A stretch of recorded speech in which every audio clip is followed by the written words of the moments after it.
following is a presentation of Yankton Baseball on KYNT, your home team for Yankton Athletics.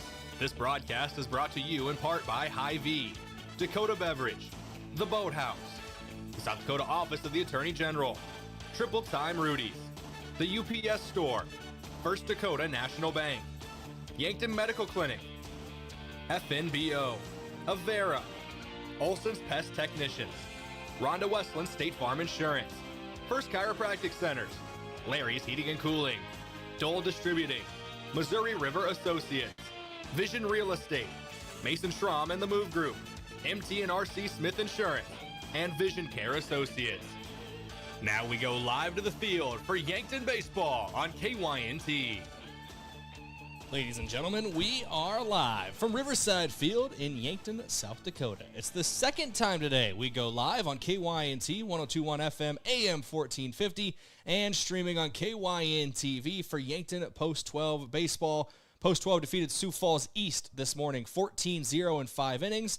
And now they're going to end the day against Sioux Falls West. If you're watching on KYN TV, or you might be able to hear in the background over the radio as well, they are in the top of the 7th inning between Sioux Falls West and Dakota Valley right now. West leads 7-5. They are the home team on the scoreboard, so if they get 2 more outs in the top of this 7th inning, the game is over. But there are 2 runners on. The tying run on first base and the go-ahead run, Josh, just got put on via a walk. So hold everything. We got some late inning drama here between West and Dakota Valley, but we should still... prior to our 6:30 scheduled first pitch is what we are expecting. We are going live a little earlier than we thought we would today. 5:45, we're going live here instead of the originally scheduled 6 due to things moving pretty quickly here in this pseudo-classic today with these 4 teams. Yeah, things moving quickly so far here today, like you said, and it should be interesting as this one kind of plays out to see when we'll actually have first pitch here. Once again, bases loaded for Dakota Valley. In the top of the 7th, as we say that there's a grounder and an out at home.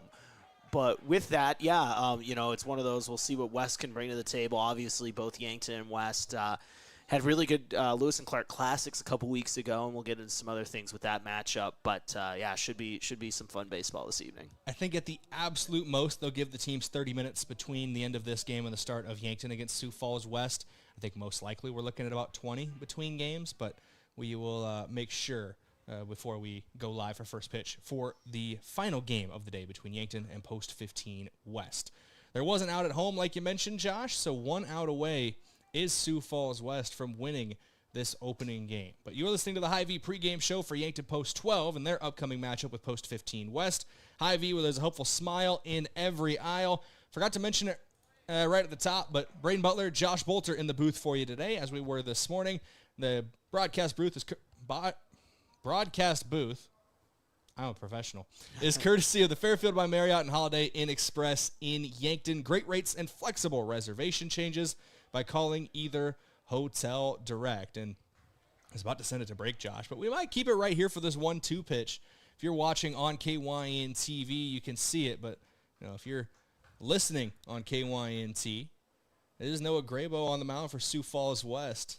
Looking for a final strike to take home a win, pop up in the infield. If West gloves it, this game is over, and they will end the ball game. Sioux Falls West defeats Dakota Valley 7-5, so anywhere from 15 to 30 minutes from now, we will have first pitch between Yankton Post 12 and Sioux Falls Post 15 West. This is your Hy-Vee pregame show. Hy-Vee, where there's a helpful smile in every aisle. We're coming back in 3 minutes to take a look at game number 2 of the day for Yankton Post 12. And we're going to start by looking at game number 1 and how things went this morning. Back in 3 minutes from Riverside.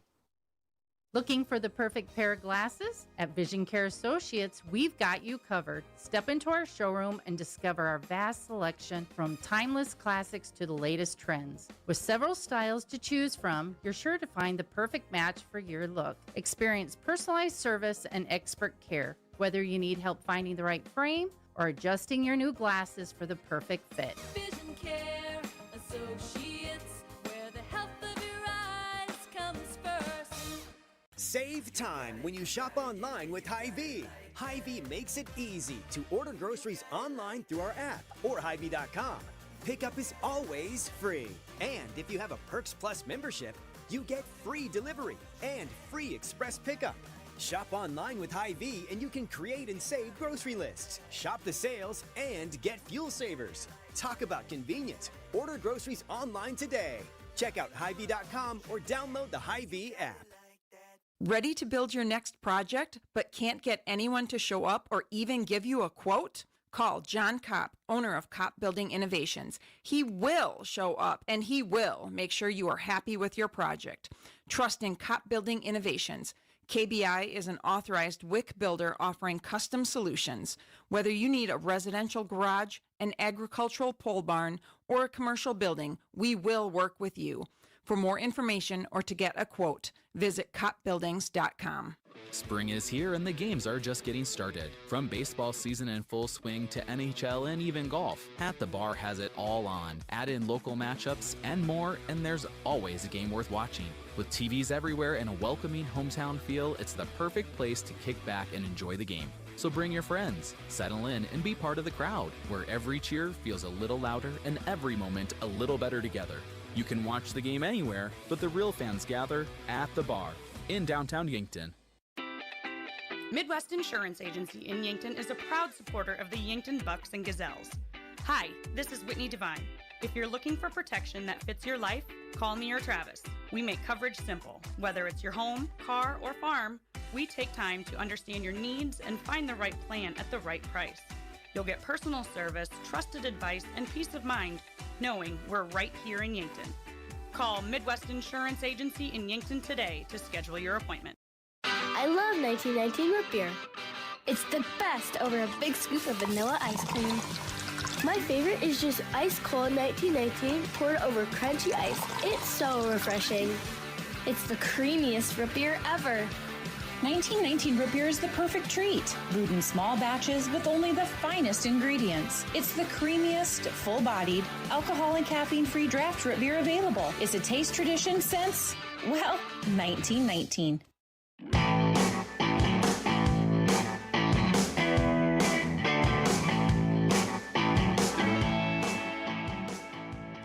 Welcome back here on KYNT and KYN TV. Yankton Post 12 ready to cap off their night. They'll take on Sioux Falls Post 15 West momentarily. I don't say momentarily. Somewhere in the next 15 to 30 minutes, we're going to have first pitch here from Riverside Field. But we're going to start things off by looking back at this morning's matchup as Yankton was dominant in basically every facet of the game. They got a complete game shutout on the mound from Beck Reichen, 6 strikeouts, 1 hit, 1 walk, and they had 14 runs, obviously, the other way on offense for a 14-0 victory. Josh, I mean, who really stood out to you in game number 1 earlier today? Yeah, first off, just wanted to say every single batter in the Yankton lineup got a hit in game 1. With that, though, Tate Bestie and Carter Booms, the 8 and 9 men in this lineup today, went a combined 4 for 4 with 7 RBIs. They also came around to score 4 total runs. So the bottom part of that Yankton lineup stepped up big against Sioux Falls East earlier today and looked really good.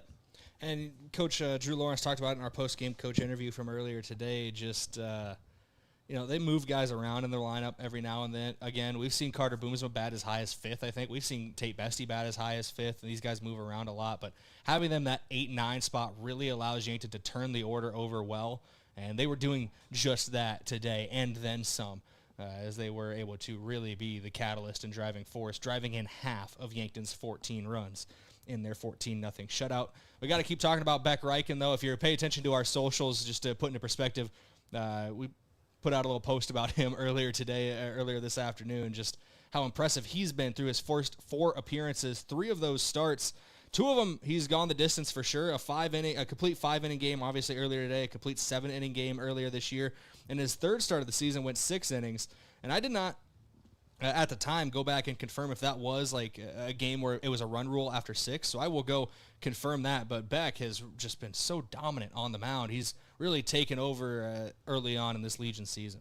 Yeah, really slinging it on the bump here so far in the Legion season, like you said. 0 earned runs, no runs given up at all. I mean, the strikeout numbers are looking great. He's got 17 strikeouts, 10 of those looking, by the way, once again, and just has looked absolutely incredible to start here and been a treat to watch pitch. Yeah, so as I'm going back and looking, Josh, that the game where he threw 6 innings. That is the only time he hasn't thrown the complete game after getting a start. That was the game number 2 against Brayden Valley. He threw 95 pitches over 6 innings of 5-hit, no-run ball with 6 Ks. Sam Goki shut that thing down in the final inning that day. But, there's not much that can be said that hasn't been talked about today about Beck Reich and how dominant he was not only this morning, but so far through his first 3 starts and 1 relief appearance where he was able to shut the door as well. We don't have the starting lineups for game number 2, so can't talk about who's going to pitch for Yankton. But looking at the arms that are available, I believe Chase Cooley is available. I don't believe he threw recently this weekend. Depending on the pitch rules, Sam Goki might be available as well, as he threw 96 pitches on Friday. I can't remember I believe it's 3 days of rest, but I think that's on Friday, so Saturday, Sunday, Monday. So I believe he could pitch again today. It depends on if they want to push him, but I've been wrong before, so don't quote me on that. I'm not an oracle for the rule book. The oracle, Brayden Butler. I like it. Now, funny enough, that was a code name for James Simbrick for a little bit because he's usually a guy who knows. I don't want to say everything, but darn near everything. It feels like he knows a lot of things. But yeah, he's usually the guy. If he's listening, we got a question about the rule book, we'll just throw it out into the ether. If he can get back to us, it's usually nice. But we'll see who is on the mound today in game number 2. But a great game number 1 earlier today for Yankton. We're going to go back to break on your Hy-Vee pregame show. When we come back in 3 minutes, we're going to talk about some stats in focus for Yankton Post 12, and we'll also take a look at Post 15 West. That's coming up in 3 minutes here on KYNT, KYN-TV. The Boathouse in Yankton is for everyone. They have axe throwing, sports simulators, skee ball, shuffleboard, beanbags, pool, and darts, plus awesome drinks with lots of cold craft beers, seltzers, wines, and great non-alcoholic options. Try their burgers, pizza burgers, wings, fish, chicken strips, and more. Check out trivia on Tuesdays, free axe throwing tournaments on Wednesdays, and live music on Fridays. Some say it's the most fun you can have on land, so head to the Boathouse, downtown Yankton's fun gathering place for all ages. Being wiser means peace of mind, especially when it comes to your home's comfort. Today's heating and cooling systems are advanced with technology designed to work smarter. Peace of mind means knowing the company you call understands that technology and has the experience to get it right. For nearly 80 years, Kaiser Heating and Cooling has been trusted with knowledgeable technicians and a commitment to doing the job right. So be the wiser and go with Kaiser Heating and Cooling of Yankton. Inheritance, romance, and investment scams continue to plague South Dakotans with high dollar amount losses. They prey on vulnerable adults and swindle consumers out of their funds. Scammers befriend the victim, making it difficult for them to see the reality of what's happening. If you have a loved one susceptible to this type of scam, sit down and talk with them about these issues before it happens to them. If you or a loved one have been scammed in this manner, please reach out to the South Dakota Office of Attorney General's Consumer Protection Division at 800-300-1986. Credit union people are my people. Dreaming big, keeping life simple. Saving smart, living free. At Explorers Credit Union, you're just like me. We chart new trails, we stand tall. Together we rise, together we call. Credit union people are my people, it's true. And I found my crew at Explorers CU. Federally insured by NCUA. Visit explorerscu.com to join the journey today. There's a difference when a convenience store is locally owned, and you feel it the moment you stop at Triple Time Rudy's. You'll get great quality fuel to keep you on the move, plus local and regional favorites like Dimmick Cheese and premium meats from the Kaler and Renner Lockers. It's the kind of place that's convenient and connected to your community. Conveniently located at 17th and Broadway, Triple Time Rudy's, fueling your day, fueling your community. A local business owner came into the UPS store with a large shipment of products for his online store. While they packed everything securely, he asked if they could also handle the international shipping. The answer? Of course they can! For over 9 years, the UPS store in Yankton has been helping business owners with both their printing and shipping needs. Whether you're sending a package across town or across the globe, they've got you covered. So stop by the UPS store in Yankton and ask about them about their shipping services or current print specials. Is it the competition that keeps bringing you back? The long-standing rivalries? Or is it seeing friends again and cheering on your favorite team? At First Dakota, we're here for it all. We appreciate the fans, the players, the coaches and officials, the concessions crew. The shared community experience is part of what makes life here great, and we're here for it. See you at the game. First Dakota National Bank, member FDIC. Life doesn't slow down for injuries, and neither should your care. With Yankton Medical Clinic Orthopedic Walk-In Care, you can be seen quickly, Monday through Friday from 8 to 5. No referrals, no long waits, just experienced, highly trained surgeons ready to help you heal and get back to what you love. And because we live right here in Yankton, your care stays close to home. I'm Dr. Jeremy Kudera, orthopedic surgeon with Yankton Medical Clinic. I'm proud to call Yankton home. We're your orthopedic team, and we're here for you. KYNT, Yankton, FM 1021 and AM 1450.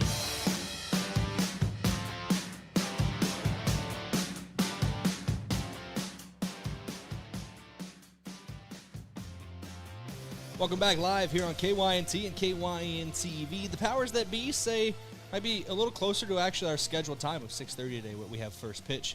It just depends on how warm-ups go for both these teams, but we'll play it by ear and keep it here with you throughout this pregame show, courtesy of Hy-Vee with his helpful smile in every aisle. It's time for your Stats in Focus, courtesy of Vision Care Associates, where the health of your eyes comes first. They're over on Fox Run Parkway, or you can call them at 605-665-2020. The stats we're keeping an eye on today, because we talked about the game one of the day already, but the stats we're keeping an eye on is the starter on the mound today for the Yankton Post 12, Chase Cooley, going to be getting the nod on the bump. Yeah, and in his 2 appearances so far, both starts, he's pitched 8 innings, has a 2.62 ERA, that whip at 1.37. Batting average against for Chase is at .077. So pitching well to start here in limited action, just 2 starts, but making that third one today here against Sioux Falls West. He's a guy. It's nice to have a guy like him in the rotation as well. This top 4, I mean, you can say top 5 of the rotation in the high school season when you throw Ryan Turner into the mix as well. We're all very, very talented on the mound, and they're carrying that well into the Legion year. And you think about the way the Legion postseason is set up, obviously you got to get there first, but a team like Yankton, who has a lot of pitchers they trust, a lot of pitchers who can go multiple innings as well, really bodes well when you're trying to make a push in the Legion tournament near the end of the year. Yeah, once again, it's the same things we talked about in the state tournament, Brayden. I mean, you look at it when you can go Sam Goki or Beck Reichen or Chase Cooley, Boston Frick, Ryan Turner. I mean, the list goes on and on and on there, and it's one of those where this team can throw out many guys, and Chase, once again, as I said, is part of that group that has done a really good job and led to a really successful season in both branches of this year for Yankton baseball. Excited to see what Chase Cooley can do on the mound here to start game number 2 of the day. No lineups yet for Sioux Falls West, but they were, I mean, when we got the lineups, I think they're actually writing down the lineups. If I see, I think there's a coach down there writing them down currently in the dugout. So we're still waiting to see what game 2, but they were still doing their post-game breakdown from game number 1 when the Yankton lineup was got up here. So we'll see what we have from them in a couple minutes. This is Yankton Post 12 Legion Baseball, your Hy-Vee pregame show. Before we go to break, thank you to a couple of our Sportscaster Club members, including America's Best Realty. Whether you're looking to upgrade or buy your first home, America's Best Realty is here to help you unlock the American dream. Call them today at 260-1600. And Elwood Family Dental Care. They take care of the entire family and are always welcoming new patients. Also, thanks to Kaiser Heating and Cooling. When it comes to heating and cooling, be wiser. Go with Kaiser. That's Kaiser Heating and Cooling of Yankton. They're at 808 West 23rd Street. And lastly, Explorers Credit Union. Proudly serving Northeast Nebraska and Southeast South Dakota. Discover the difference with them at explorerscu.com. It's not on the air right now for the summer season, but Explorers Credit Union, also the official sponsor for Huddling with the Herd on Saturdays. That'll start back up in August when high school sports returns to the Yankton area. But we're going to go to break here on KYNT and KYNTV. Come back in a couple minutes. Keep things rolling on your Hy-Vee pregame show. Buying your first home? That's a big moment. A happy, feel-good, when's the housewarming party moment. When you're ready to look for a home, start with a local FNBO mortgage lender. We're here to answer questions, personalize the experience, and share our expertise so you can focus on your search. Start your application and get pre-qualified now at fnbo.com. Your mortgage moment is just around the corner, and FNBO will be there every step. Visit our nearest branch or go to fnbo.com. FNBO is an equal housing lender. In Yankton, community means everything, and at Wilson Trailer, it's the heart of what they do. They're more than manufacturers, they're your neighbors. From sponsoring the Bucks and Gazelles to supporting the next generation of farmers and builders, they're proud to give back to the place they call home. For over a century, Wilson Trailer has stood strong, steady, and rooted in community. Because when Yankton thrives, we all move forward. Wilson Trailer in Yankton. Learn more at wilsontrailer.com. Are you on track to retire? I'm Adam Boelter, a certified financial planner with Vantage Financial, born and raised in Yankton, South Dakota. My team and I pride ourselves on building trust through clear, honest advice tailored to your unique goals. From retirement planning to smart tax strategies, we'll create a personalized plan to help you feel confident and secure about your financial future. Visit vfplanning.com or search Adam Boelter, Vantage Financial, to schedule a 15-minute call today. Vantage Financial Partners is a registered investment advisor. SEC registration does not constitute an endorsement of Vantage by the SEC, nor does it indicate that Vantage has attained a particular level of skill or ability. If you want a job where your work matters, you belong at Avera. Here, we've invested in our workforce because every Avera team member drives our health ministry forward, making a difference in lives and communities every day. We offer competitive pay, great health insurance, and even career opportunities. We're putting people first, including you. Search for local job openings and apply at avera.org/careers. In nearly every family's lineage, there's a tie to agriculture. It's a legacy reflected in how we raise our kids, help our neighbors, and respect what we have. Farmers Union Insurance was built on that legacy. And while our roots are in agriculture, our protection has grown to include home, auto, business, health, and life. Protect your legacy. Farmers Union Insurance. Have a craving for wings or delicious burgers or pivo fries? Come sink your teeth into the mouth-watering burgers and wings at Checkers Sports Bar and Grill in Yankton. With a menu that's flavor frenzy, there's something for every fan. Grab your friends, bring your family, and head down to Checkers. Checkers Sports Bar and Grill is Yankton's favorite spot for food, friends, and sports. Open Tuesday through Sunday. Your game days belong at Checkers. Need custom clothing for your team, fundraiser, business, or event? Let JJ Benji's make it easy. Forget about taking orders, collecting money, and handing out shirts yourself. JJ Benji's handles everything for you. They create a custom online store with the merchandise you want to offer. Items are ordered and paid for online, and JJ Benji's ships the items directly to them. All you have to do is share the link or QR code. That's it. Contact JJ Benji's in Yankton to learn more about it. I'm Colby Cookta, one of your Yankton Edward Jones financial advisors. We're all about financial investments, but we also value the investments of time, patience, and encouragement our young athletes receive from their coaches, teachers, and mentors. That's why I'm a proud sponsor of the Yankton Bucks and Gazelles on KYNT. Call 605-653-4860 or visit edwardjones.com for all your investment needs. I'm Colby Cookta, financial advisor Edward Jones Yankton, member SIPC. At Mount Marty University, students get real support and real opportunities. Hi, I'm Maya, and I'm a business major at Mount Marty University. The professors here at Mount Marty are just amazing. They're very good about supporting me through future internships and jobs that they try and line me up with, and they also provide real life experiences in the classroom through projects and speakers and things like that. Start your journey online at mountmarty.edu. If you've been suffering from chronic pain or a recent injury, check us out, Lane, Reed, and Cole Sawatsky at SWAT Chiropractic and Rehab. We offer a wide variety of treatments and techniques, including dry needling, cupping, chiropractic adjustments, and sports rehabilitation. Our mission is to ensure an individualized and efficient treatment plan to get you back on your feet. From ankle sprains and sports injuries to neck pain and headaches, we've got your back. Give us a call or book an appointment on our website. SWAT Chiropractic, specialized wellness and therapy. Located on Summit Street across from the high school.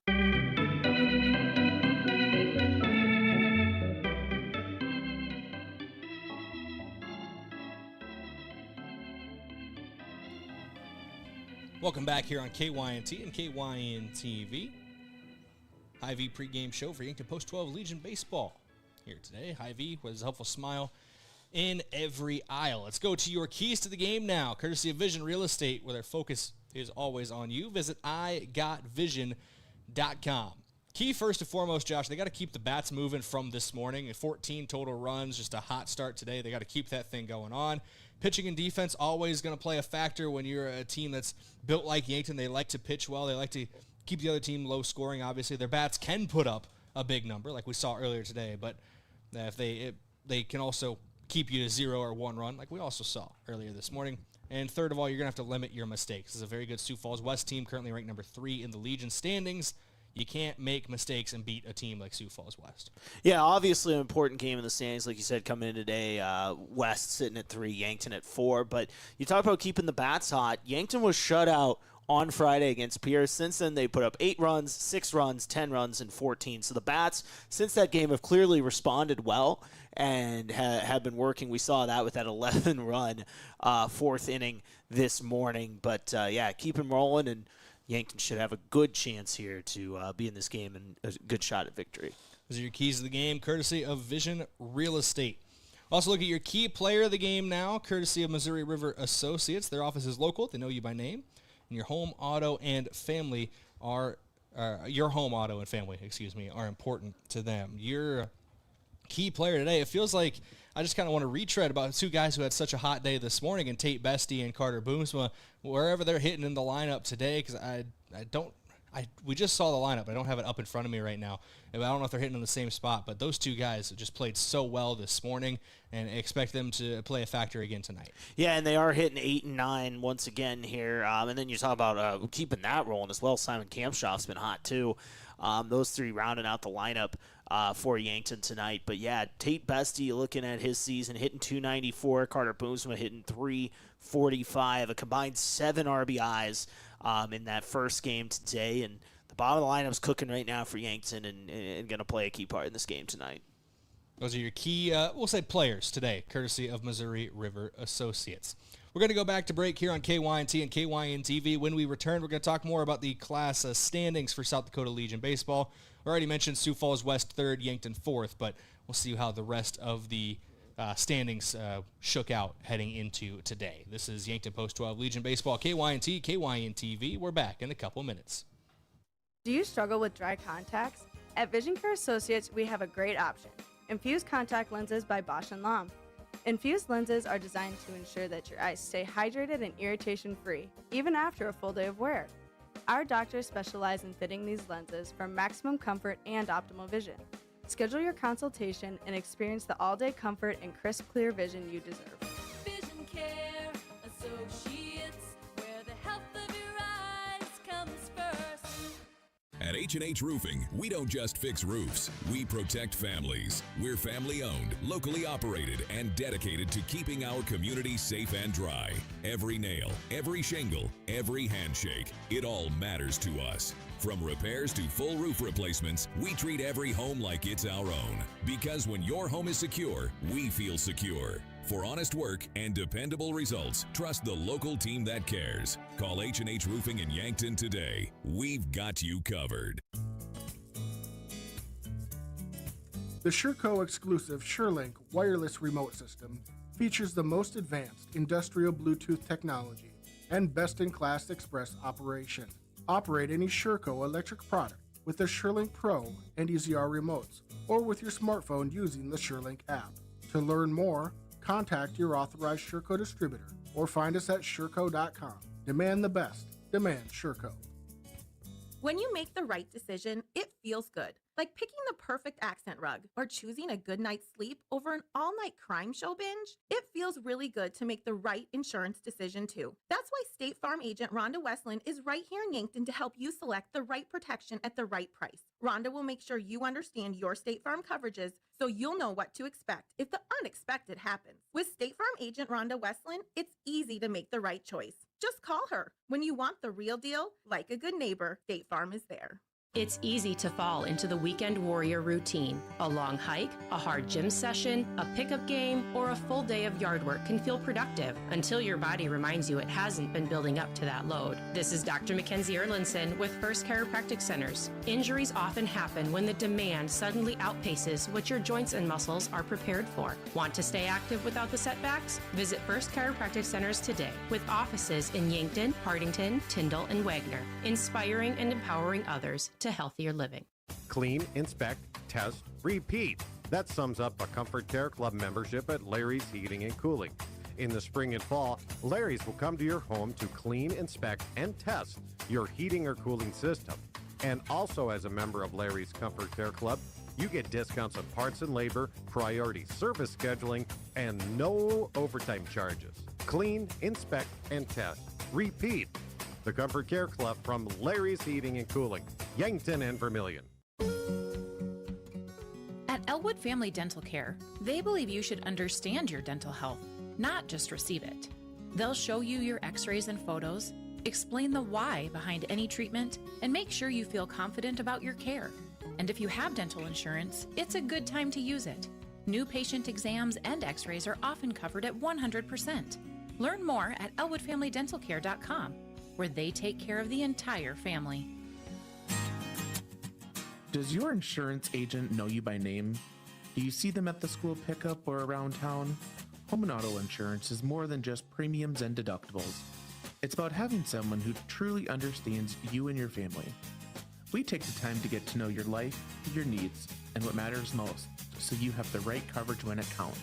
Call me, Skylar Sherman with Missouri River Associates in Yankton today for insurance you can trust from someone who's truly local. Are you looking to buy or sell a home but not sure where to start? I'm Deb Speck with Vision Real Estate, and I'm here to guide you every step of the way. With 20 years of experience and a passion for finding the perfect match, I'll work hard for you, answer all your questions along the way, and make it stress-free. Call me at 605-664-5555, and let's get moving.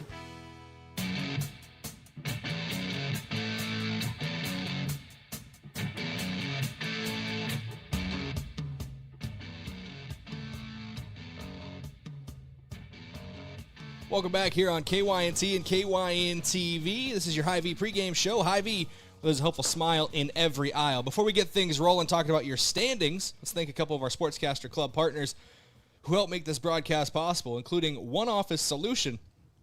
They are the one source for all of your office products, including copiers, furniture, and office supplies.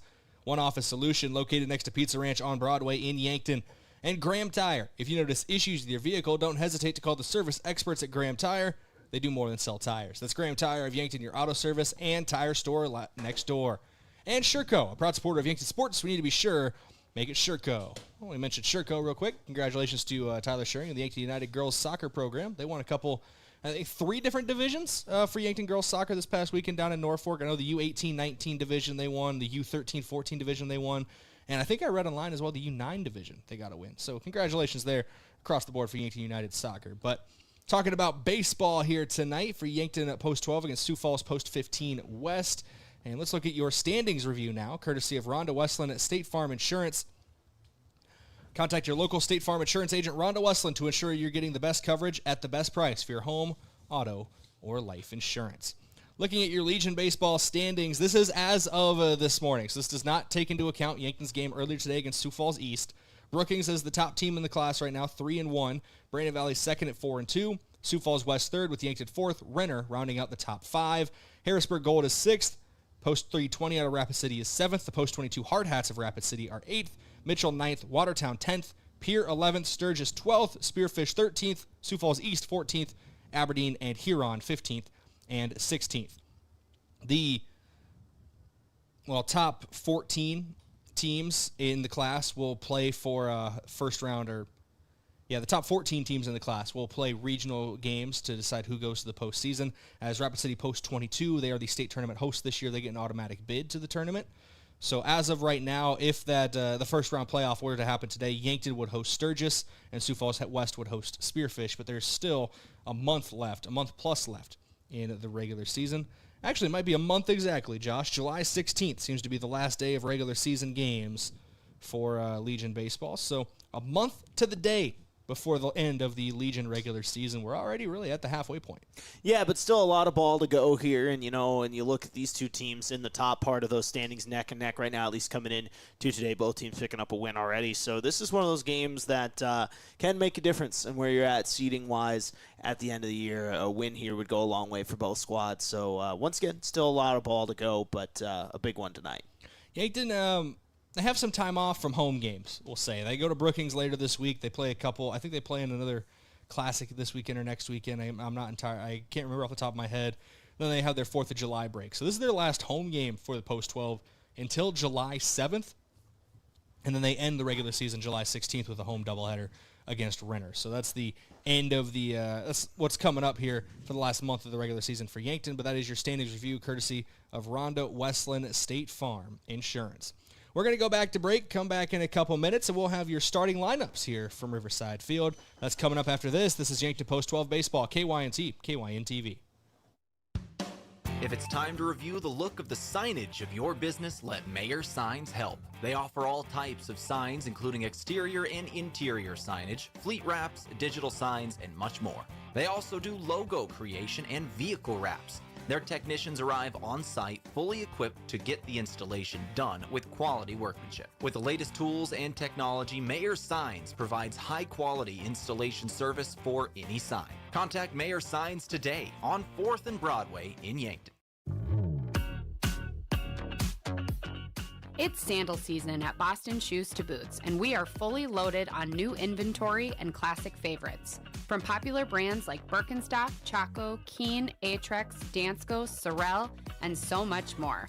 Find the perfect fit and step into something new this season. Boston Shoes to Boots, open 6 days a week, located in the heart of downtown on Cedar Street. See you soon, shoe lovers. Summer starts here in Yankton. It's the place where weekends turn into lake days, campfires, tournaments, live music, and unforgettable memories. Every summer, visitors help fuel our local economy, supporting restaurants, shops, hotels, events, and over 1,400 local jobs right here in Yankton County. There's something for everyone to explore. This summer, discover why Yankton is more than a destination. Find out all Yankton has to offer online at visityanktonsd.com. Car troubles never happen at a convenient time. Whether you find yourself with a flat tire, dead battery, breakdown, or in an accident, call Gary's Towing. They've been helping drivers in the Yankton area for over 50 years with light, medium, and heavy towing. Family-owned and operated Gary's Towing is the name you can count on, day or night. Call Gary, Mike, or Mason at 605-665-4351.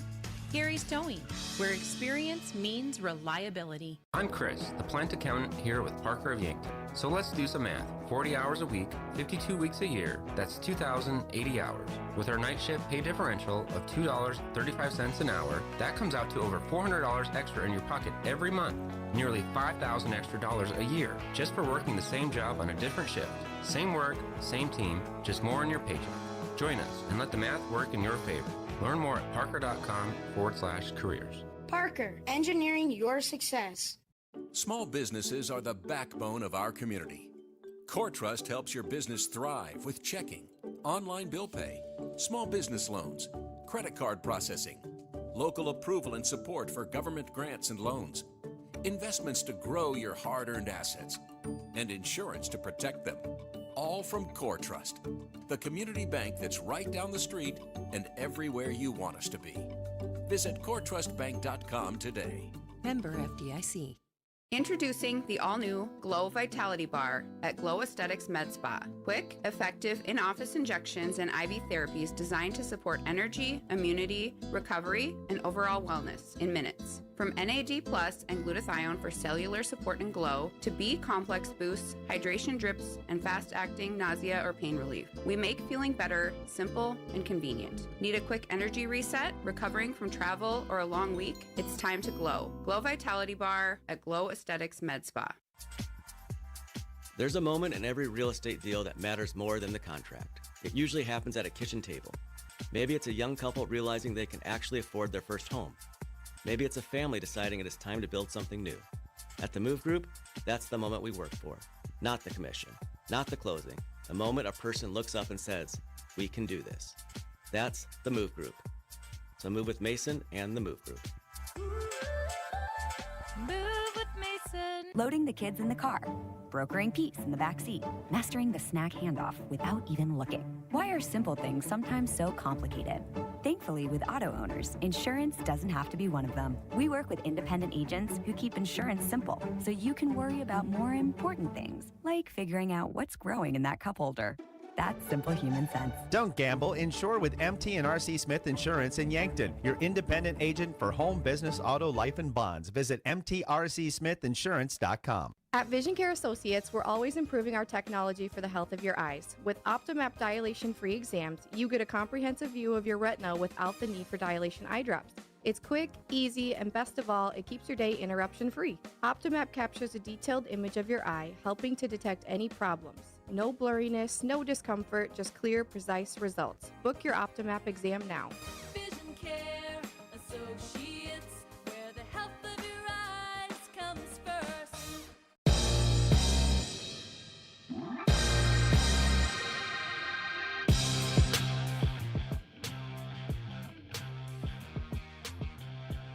Welcome back here on KYNT and KYN TV. It's Yankton Post 12 Legion Baseball getting set to take on Post 15 out of Sioux Falls. That's Post 15 West out of Sioux Falls, which if they do stick to the lines of West, you're usually going to see players from Sioux Falls Jefferson and I believe Sioux Falls Roosevelt make up these teams. And these names do look familiar from what we saw in the high school season, Josh. So obviously you get a lot of that when you switch over to the Legion year. But starting lineups for these teams, courtesy of First Chiropractic Centers, making life better one adjustment at a time. Josh, we'll let you start with whichever team you got up first. Yeah, starting with the Sioux Falls West, starting with Sioux Falls West here, leading off and playing out in center field, it's Lawson Hensley, batting second and playing over at shortstop, Brody Jacobson, batting third and playing at second base, Boston Bryant. In the cleanup spot, third baseman, Bennett Duncan.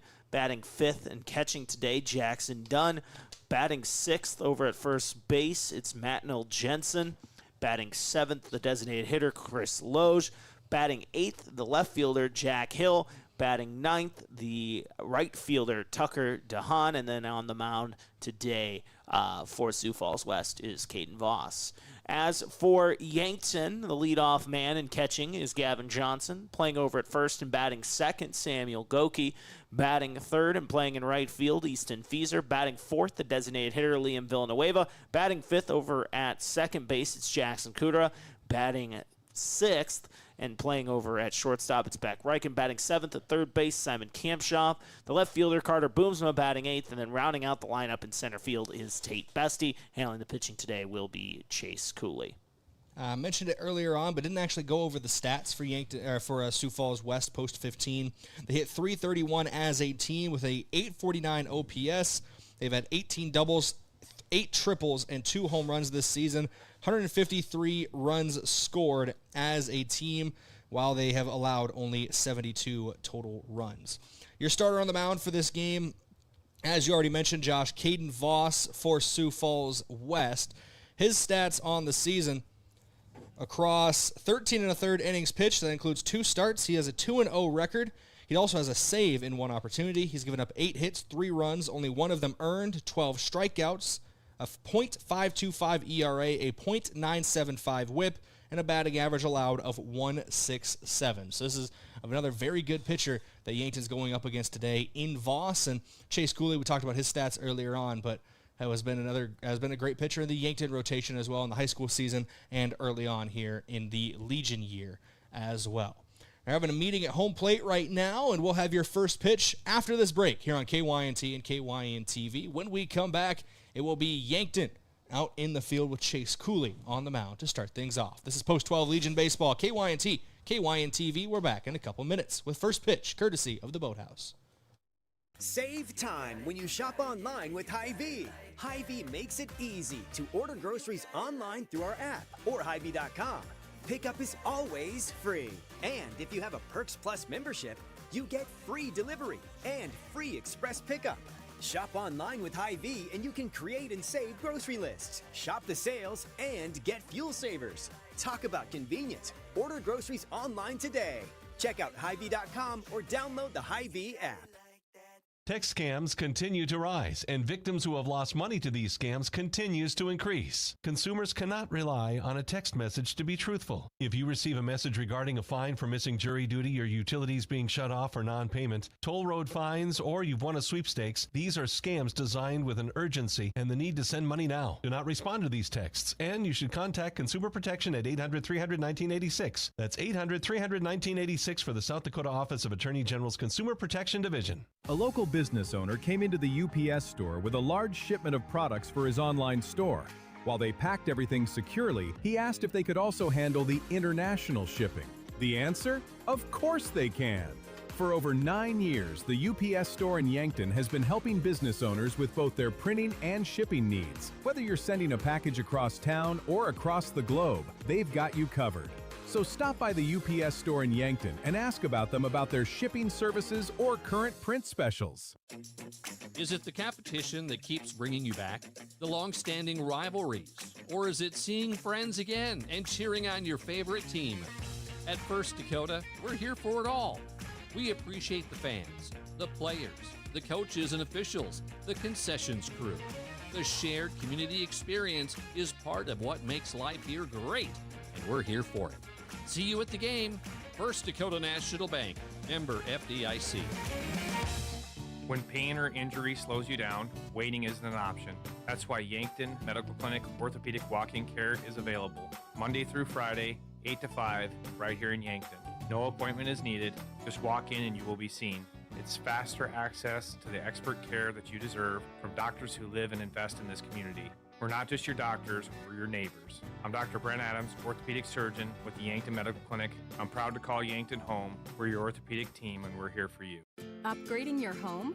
That's a big moment. A happy, feel-good, we're getting a home office moment. When it's time to renovate or relocate for your growing family, our local FNBO mortgage lenders provide the personalized experience and expert guidance to make the home financing process go smoothly. We handle the details so you can focus on making the house your home. Your mortgage moment will be memorable, and FNBO is here to get you there. Visit our nearest branch or go to fnbo.com. Equal housing lender. Are you on track to retire? I'm Adam Boelter, a certified financial planner with Vantage Financial, born and raised in Yankton, South Dakota. My team and I pride ourselves on building trust through clear, honest advice tailored to your unique goals. From retirement planning to smart tax strategies, we'll create a personalized plan to help you feel confident and secure about your financial future. Visit vfplanning.com or search Adam Boelter, Vantage Financial, to schedule a 15-minute call today. Vantage Financial Partners is a registered investment advisor. SEC registration does not constitute an endorsement of Vantage by the SEC, nor does it indicate that Vantage has attained a particular level of skill or ability. If you want a job where your work matters, you belong at Avera. Here, we've invested in our workforce because every Avera team member drives our health ministry forward, making a difference in lives and communities every day. We offer competitive pay, great health insurance, and even career opportunities. We're putting people first, including you. Search for local job openings and apply at avera.org/careers.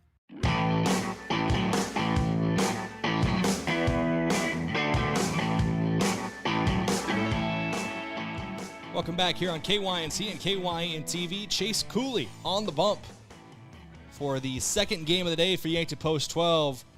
Long time between games, not as long as it was last Friday and Saturday when they played in the first and last games of the day of the Lewis and Clark Classic, but still a almost full 6-hour layoff between final pitch of game 1 and now first pitch of game number 2. As they take on Sioux Falls Post 15 West, who just wrapped up a 2-run win over Dakota Valley about 40 minutes ago now, as we are set for, looks like a 6:33 p.m. first pitch. Chase Cooley comes set on the mound. Leading things off is Lawson Hensley for West. And two teams that have played in a lot of similar tournaments and classics but haven't quite crossed paths yet. So looking forward to this matchup and seeing what'll play out here in this game. I believe if Yankton had defeated Seward last week in the Lewis and Clark Classic semifinals, Josh, we would have seen this matchup as second pitch, sent out into center field. 2 hops into the glove of Tate Bestie, but a leadoff single for Lawson Hensley gets things rolling for Post 15. And Hensley was aggressive there. First pitch swinging foul ball and then drives that one out to center field. Obviously saw a couple pitches he liked there from Cooley on the mound and was just able to put one out into center field for a hit. feel like I should put in a word to the sports director, Josh. If we got a bigger monitor here, you can almost watch the full game from our camera setup. Yeah, absolutely. And that's something, I learned running graphics during the Lewis and Clark Classic, that really you can kind of watch it from those screens if you want to. There's still something about being able to. I always just turn my head real quick at the crack of the bat. As Chase Cooley gets a first pitch strike, fouled off by Jacobson. It's Brody Jacobson, the shortstop, coming to the plate. Hensley leads off first, 0-1 count. Wind blowing lightly, about 11 miles per hour, coming off the river. As that one is another strike, as Jacobson tried to lay a bunt down but couldn't get the barrel to it. Yeah, and once again, obviously here, just trying to advance that first runner there, see if they can get something in scoring position to start this inning. Gavin Johnson behind the plate for Yankton, making his second appearance of the day. After missing a couple games this past week due to injury. Thrower to first base, not in time, but keeping Hensley close to the bag at first. It's an 0-2 count for Chase Cooley after that leadoff single. And once again, just looking for some positive momentum, gives up that hit. Don't want to get the rhythm off too much as that one's in the dirt. Runner's heading to second. Throw down, not going to be there in time. The pitch was a little low and away for Gavin Johnson. Hard for him to pop up in time to get that throw to second base. And Hensley obviously having some good burners as well. But steal of second base. It's a 1-2 count and a runner now in scoring position for Brody Jacobson. Boston Bryant on deck would round out your three-batter minimum this half inning. Bennett Duncan, the third baseman, is in the hole for West. Cooley here needs an out, it feels like, to get some momentum, and gets it on that strike three outside the zone. Yeah, big punch out there for Chase Cooley. First out of the game. Retires the second batter he faces, and that's going to bring Boston Bryant to the plate. Bryant, left-handed hitter, and fitting name of Boston, Josh. We were talking about these jerseys, the really dark navy blue base with the red, obviously, numbers and letters. It almost looks like the Red Sox darker alternates they wear from time to time. Yeah, and it's one of those, we saw Dakota Valley earlier as well, kind of look like the White Sox Southside jerseys. It's one that, you'll see some inspiration really all around baseball at every single level towards some of those professional baseball, Major League Baseball jerseys. I've started looking down at the Yankton dugout every time because I know Coach Creer kind of calls pitches from the dugout. I'll never, ever learn their system as that one is fouled off to make it an 0-2 count here to Bryant. But it's nice to know that I'm like, yeah, he's signaling. Yeah. And I don't know what he's saying, but he's doing something. And that's something as a baseball player, you got to learn a lot of those signals and things. There's a lot of things to remember in this game, from signals to tendencies of players and things like that, or calls or whatever. There's just a lot to remember there, and that could be a lot on top of just having to go out there and perform. Here's the 0-2 home from Cooley. Fouled off by Bryant. And with that, Josh, I remember a time in grade school, I think 6th grade baseball. So we had signals for whatever, right? But there's one thing right at the end. Is if the coach went across his chest, that meant cancel everything. Nothing matters, I just saw. Well, I saw the steal sign and got excited. So I didn't see the across the chest, got thrown out at second. I got thrown out at second. It might have been third. I got thrown out for sure, and had to hear about that one. Yeah, and that's something that was taught a lot, at least when I played, is that a lot of times it's the last 2 or 3 parts of a signal that really matter. I think ours was similar. Across the chest, cancel. So this one sent down the right field line and foul. Make it still a 1-2 count here for Boston Bryant. Chase Cooley trying to get his second out of the top of the first inning. A leadoff single for Lawson Hensley and then a steal of second. That's why you see their center fielder at second base for post 15 West. Cooley comes set. He'll fire home. Sent out into left center field and will drop just in front of Carter Boomsma. Cuts it off quickly. Runner stops at third. So runners at the corners there on another single for this time Boston Bryant. One down in the inning. That's going to bring Bennett Duncan to the dish. And Bryant with a nice piece of hitting there. Kind of froze up Hensley there. Had to make sure that Boomsma wasn't able to catch that one before he could take off. And because that runner doesn't score, and now sitting on the corners here for Sioux Falls West. If Cooley's able to work out of this here and settle things down, it really don't ask they really don't care how you got to a 0-run top of the first. All they care is that you get to one, and that's what Cooley's trying to get to here. And batter calls time. Didn't see the time call behind the plate, Josh. I was wondering why Cooley was holding up on the mound. And time called, so no balk there either, since time was called and granted. Yeah, a really late decision there on the time. I'm not sure if that was on the batter's part or on the umpire's discretion there, but Cooley was kind of getting ready and getting into his motion there. And you could even hear Coach Lawrence on our mic as runners going from home after the throw down, and that's going to result in a run, Brayden. And we saw something earlier on in game one with Sioux Falls East. Yankton tried something similar, and East was able to play it really well. Kudera cuts off the throw to second base from Gavin Johnson. Runners coming home, and the ball just takes an awkward hop on its way to Johnson, in and out of his glove at home plate, and allows the runner to slide home safely for the first run of the game. Yankton now trails 1-0 here. You know, and that's something that usually, like you said, you'll see that on the Yankton end where they're so good at running the base paths and maybe getting a little taste of their own medicine here early. But, yeah, good heads-up play there from Sioux Falls West, able to bring in that first run of the ball game. Takes the double play ball off the cards as well, as the runner is able to advance to second. So now another runner in scoring position. 1 run already across here for Bennett Duncan. Hensley was the one who scored. It's Bryant leading off at second base. I just wanted to confirm that does not go down as an earned run against Chase Cooley, as it was due to an error there. But here's the 1-1 home outside for a ball. Cooley now in a 2-1 hole. Got to settle in after seeing the opening run of the game come across home plate.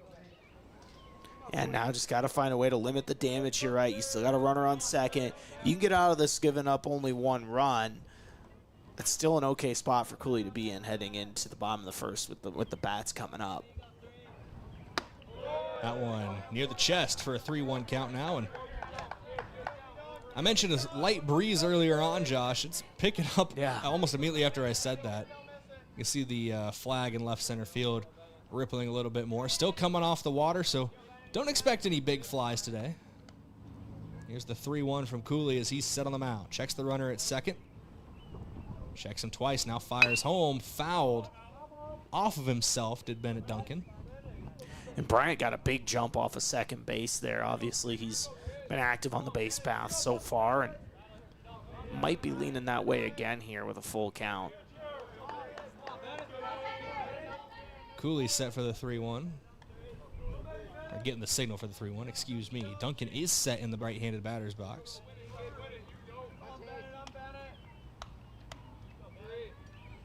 Bryant getting a big initial lead. Cooley fires home.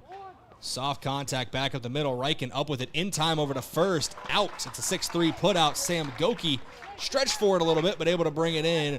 Does advance the runner to third base, though, Josh. So the second run of the game for Sioux Falls West, 90 feet away, and that's going to bring up the catcher, Jackson Dunn. But still a big out there for Yankton. Kind of a slow, weird hop there on that one where Beck had to come up and make the play, and did. Now Cooley just 1 out away from getting out of this jam, and kind of feels like he needs it here. Limiting that damage once again to 1 run would be really big for Cooley. I have good news or bad news, depending on how you look at it, for the city of Yankton. Here's a chopper to the right side of the infield. Jackson Kudera up with it in time. A 4-3 putout will end the inning. I'll say this quick because it's a joke. It's not real, but my dad's in town. Yo, Ted, what's up? gonna be camping. Gonna be camping out at the lake. So obviously with my wedding this weekend, that's why he's in town. But you're getting married? No, I'm just kidding. I have no idea how I convinced Bree to say yes. 1-0 after the top of the first. Yankton tries to answer when we come back. This inning break, courtesy of Avera. We're back in 60 seconds here on KYNT, KYN-TV. In nearly every family's lineage, there's a tie to agriculture. It's a legacy reflected in how we raise our kids, help our neighbors, and respect what we have. Farmers Union Insurance was built on that legacy. And while our roots are in agriculture, our protection has grown to include home, auto, business, health, and life. Protect your legacy. Farmers Union Insurance. If you've been suffering from chronic pain or a recent injury, check us out, Lane, Reed, and Cole Sawatsky at SWAT Chiropractic and Rehab. We offer a wide variety of treatments and techniques, including dry needling, cupping, chiropractic adjustments, and sports rehabilitation. Our mission is to ensure an individualized and efficient treatment plan to get you back on your feet. From ankle sprains and sports injuries to neck pain and headaches, we've got your back. Give us a call or book an appointment on our website. SWAT Chiropractic, specialized wellness and therapy. Located on Summit Street across from the high school.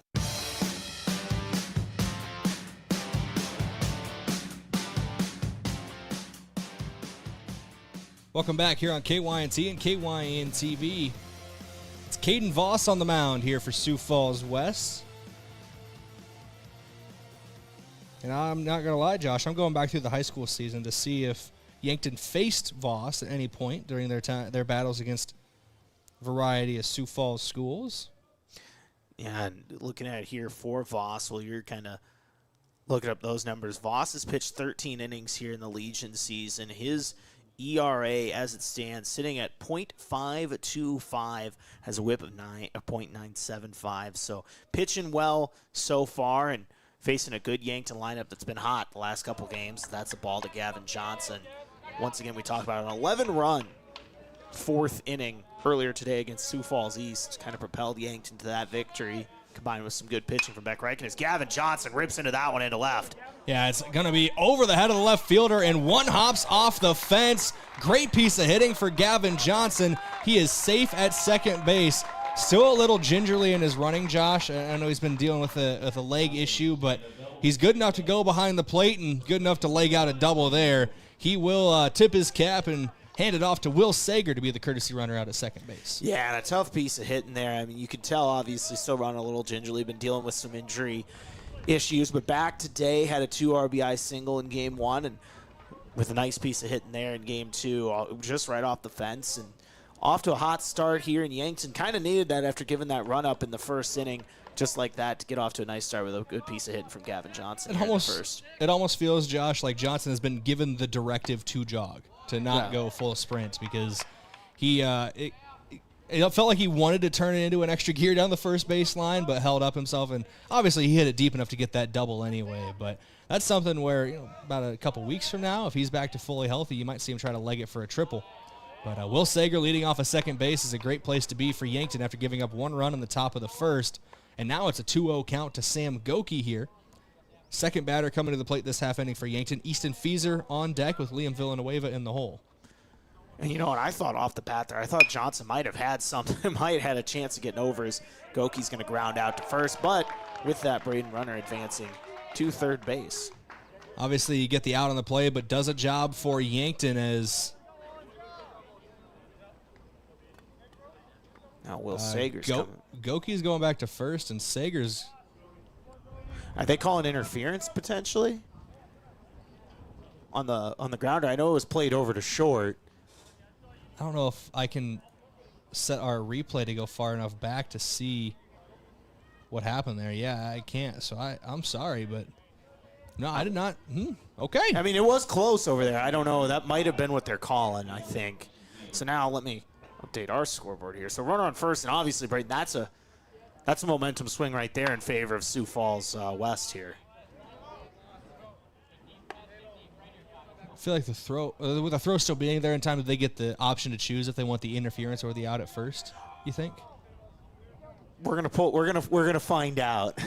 Because I feel like, I understand if you get to choose one, take the lead runner, but one runner on first, going to be a runner on second as that ball gets away from the catcher Dunn, and Goki now leads off a second base for Easton Feeser in a 1-1 count with one out in the inning. I don't know who's running Game Changer down there for Post 12 tonight, but I need an update. Let me know what happened in the rule book. Okay. I'm going to try to even find it even shorter in South Dakota baseball, because AI with the majors is not helping me too much. Okay. So what I'm seeing is, maybe I didn't catch it in the moment. Maybe the throw did pull the first baseman off the bag, because it is out due to offensive interference. That's why Will Sager is out. But it looks like Goki was safe at first. They even ruled Goki with a single, so a base knock, which is interesting. I don't think that should be how that gets ruled either. So we're going to elect to ignore it. Yes. There's a runner on second base. The rest is technicalities. That's the matter at hand. It's a 1-2 count to Easton Feaser. Sam Goki leads off a second with one out here in the bottom of inning number 1. Here's the 1-2 home. Feaser drives it down the right field line. This one is carrying towards the corner, foul near the bullpen area. Feaser with a good piece of that one, just pulled it a little too much down that right field line. Yeah, able to rip into that one, and like you said, just foul. We saw something that at the beginning of the first inning for Sioux Falls West as well, as Hensley kind of ripped one down in that corner as well. But both teams giving the ball a ride early here. I'll give a shout-out to our umpires today. They're courtesy of the South Dakota Office of the Attorney General. They're the law on the diamond. The 1-2 home misses high for a ball 2-2 count, but these are the same umpires from this morning, Josh, and these are the same umpires from the game before us. So I assume they've called all 4 games today. It is a long day in the sun to be an umpire. So that might have been why we had the extended break, even though the game before us wrapped up early. Let the umpires drink some water. I joked about going and getting hot dogs. They might have actually needed to do that here as Easton Feaser pops that one up out to left. Yeah, that one is brought in out in left field. A looping fly ball brought in by Hilly out in left for out number 2. That's going to bring Liam Villanueva to the plate for his first at-bat of game number 2 today. Lead runner on second base, potentially the tying run here in the bottom of the first. Yeah, and had the first hit of game 1 for Yankton, eventually came around to score off that hit. And once again, every single post-12 player for Yankton came around to score in that first game.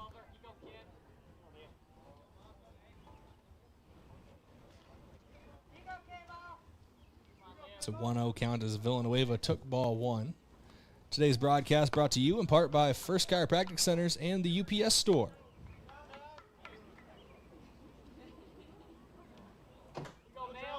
Two-0 count now to Villanueva.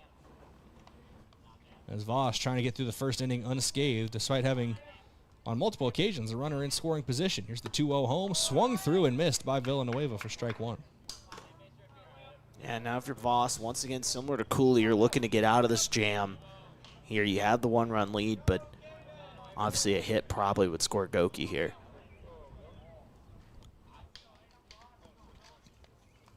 Here's the 2-1 home from Voss. Swung through again by Villanueva for strike 2.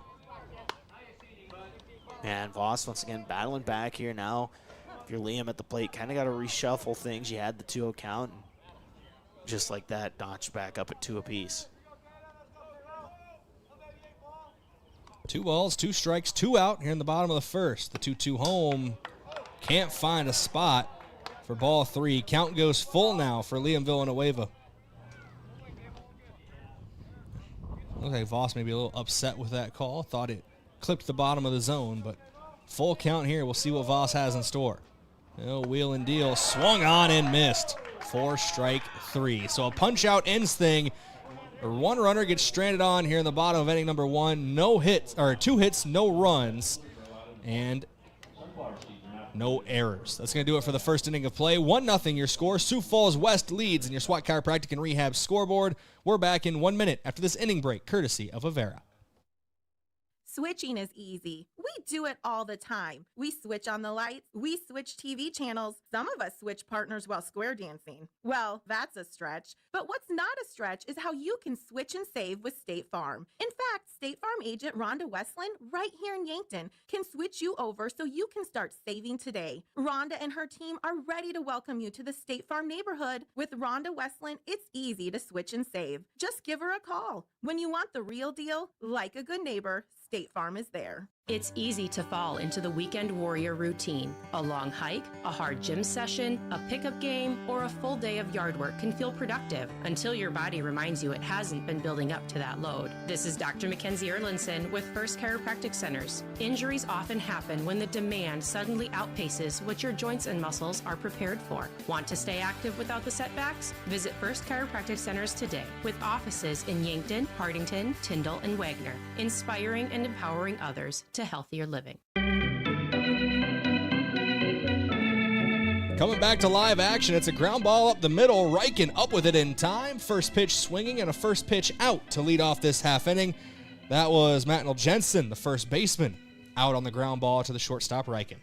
Yeah, and just a solid glove out there, dependable. I mean, you see it there from Reichen once again, just picks that one up and able to get it over there. Another nice play, and that glove, another reason why he's going to be playing at the next level for Dakota State. I mean, just one of several reasons, but definitely helps. He makes a nice play there to start the second. That one misses high for Cooley. Make it a 1-0 count here. It's the left-handed hitter Chris Loge at the plate, the designated hitter. Played for Sioux Falls Roosevelt in the high school season. Josh pitched against Yankton when they met Roosevelt right here at Riverside Field in the second game of that doubleheader.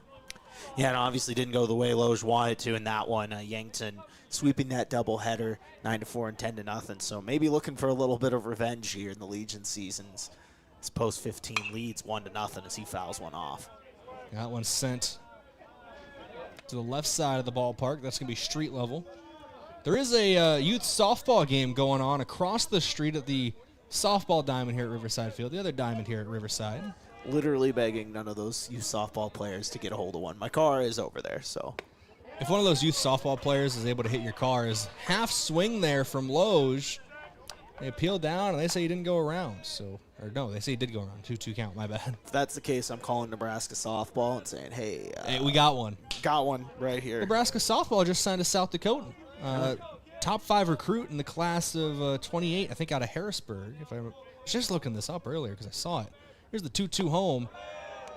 Up and away for a ball, making a 3-2 count now from Chase Cooley. But, yeah, 6'2 setter from Harrisburg.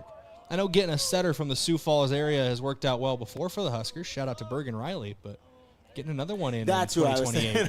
That's who I meant earlier, yes. Here's the 3-2 home. Popped up in the infield. Reichen getting underneath of it, and for the second time this half inning, it is the 6 on the lineup card that makes an out for Yankton post 12. His glove's been active today, picked up a couple grounders, and then, of course, that little pop-up there. And just steady Eddie out there at shortstop. Beck Reichen's got a lot of trust within the coaching staff. The coaching staff obviously puts a lot of faith in him, and he shows why when he's out there in the field. First pitch of this at-bat, driven into left center field. Reichen's on his horse. It's 3 outs for Beck Reichen in this half inning. 1-2-3 goes post 15. That last fly out there to end the inning. That was Jack Hilly at the plate. 1-2-3 goes post 15. West, we're back in 1 minute with your bottom of inning number 2. Yankton trails 1-0 this inning break, courtesy of Avera. Back in 60 seconds. When it comes to Medicare, you deserve local, personal help, not a call center. I'm Jen Great with Missouri River Associates, right here in your community. I'll sit down with you, answer your questions, and help you find the coverage that fits your life. Call 665-6885 to schedule your free consultation. Missouri River Associates, your hometown Medicare resource. There's a moment in every real estate deal that matters more than the contract. It usually happens at a kitchen table. Maybe it's a young couple realizing they can actually afford their first home. Maybe it's a family deciding it is time to build something new. At the Move Group, that's the moment we work for. Not the commission, not the closing. The moment a person looks up and says, we can do this. That's the Move Group. People before transactions. Visit themovegroup.com. FM 1021 and AM 1450. KYNT, Yankton.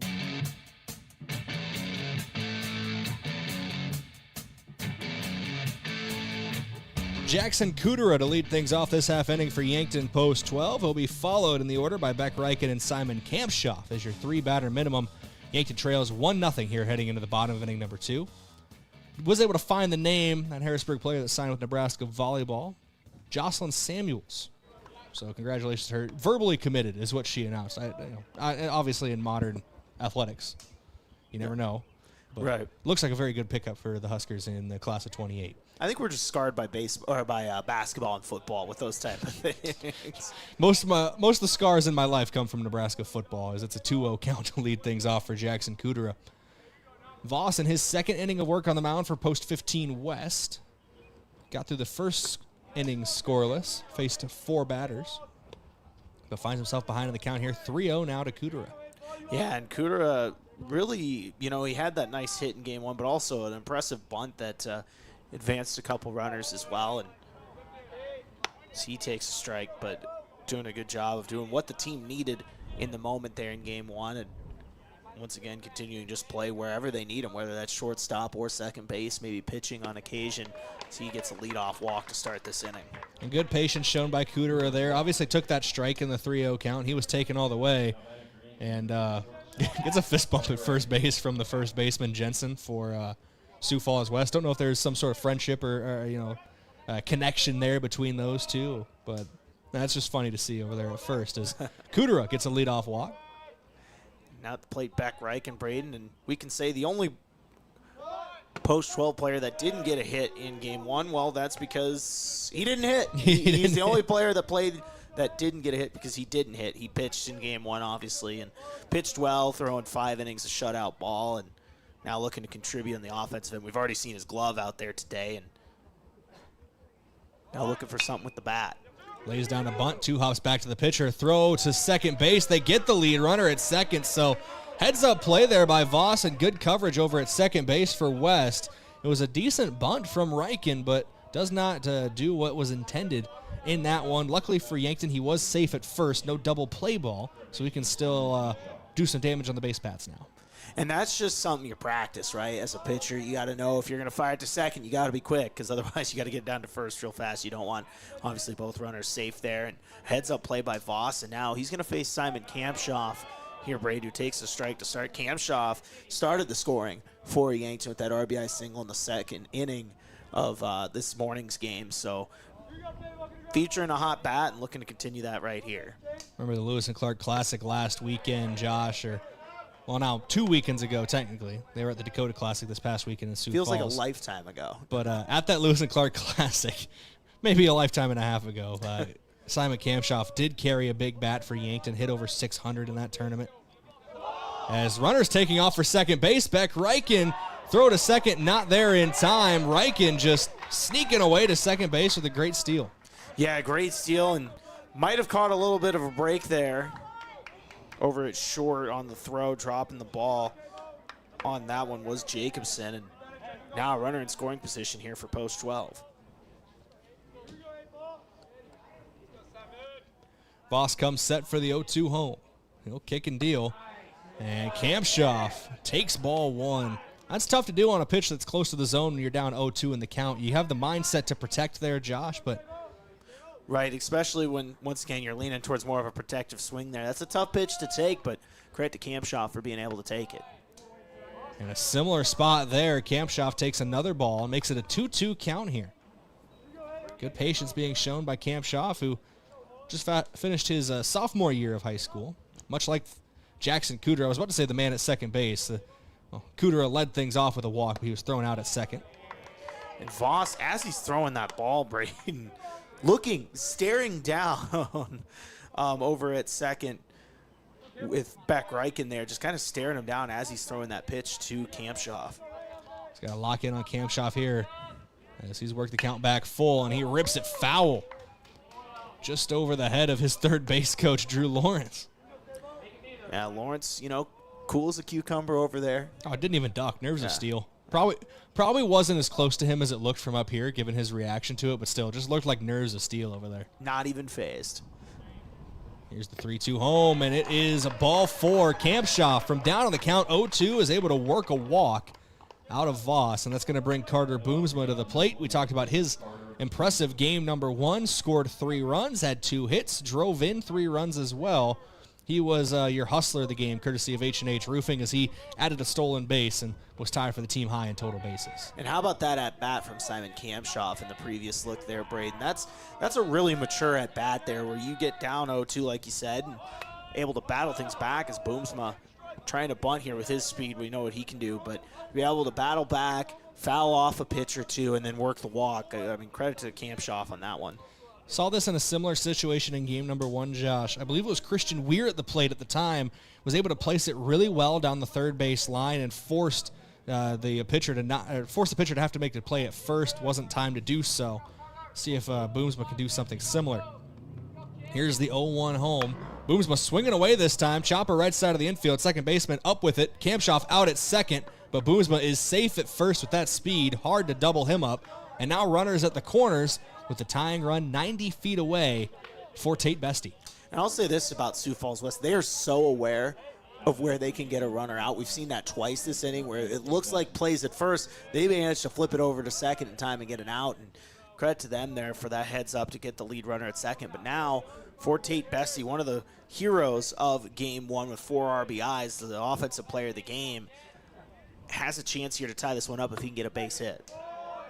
And Boomsma did not go on the first pitch there as Bestie takes strike one. We usually see Carter Boomsma taking off pretty quickly. Start that clock. We'll see.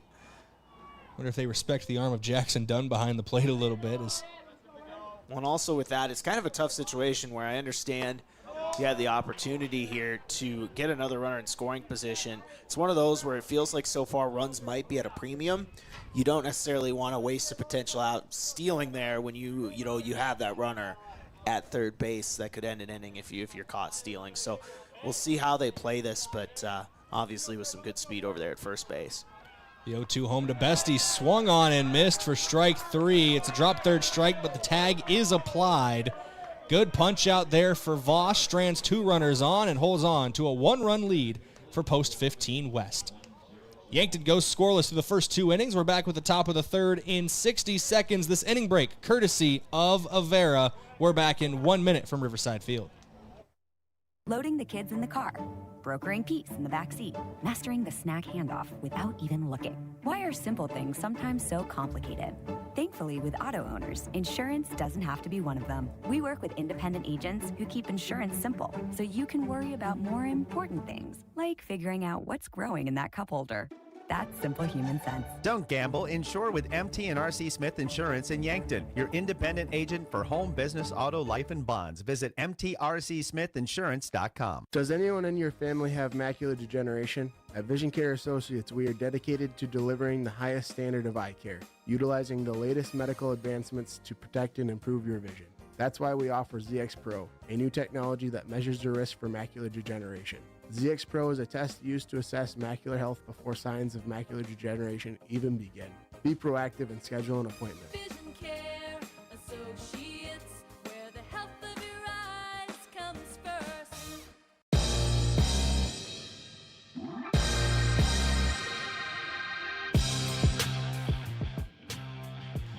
Welcome back here on KYNT and KYNT-TV. Chase Cooley on the mound for his third inning of work. Gave up a lone run in the top of the first inning, but went 1-2-3 in the top of the second, Josh. And now he will face 9-1-2 in the order. Leading things off is Tucker DeHaan for Sioux Falls West. Lawson Hensley and Brody Jacobson round out your 3-batter minimum. And now if you're Cooley, it's just about keeping this at a 1-run game, right? You know, you give up that run in the first inning, you kind of settle down in the second. Now it's just about continuing to work your way in this game and keeping it at a 1-run deficit at this point. 1-0 pitch, misses the zone, make it a 2-0 count here from Chase Cooley.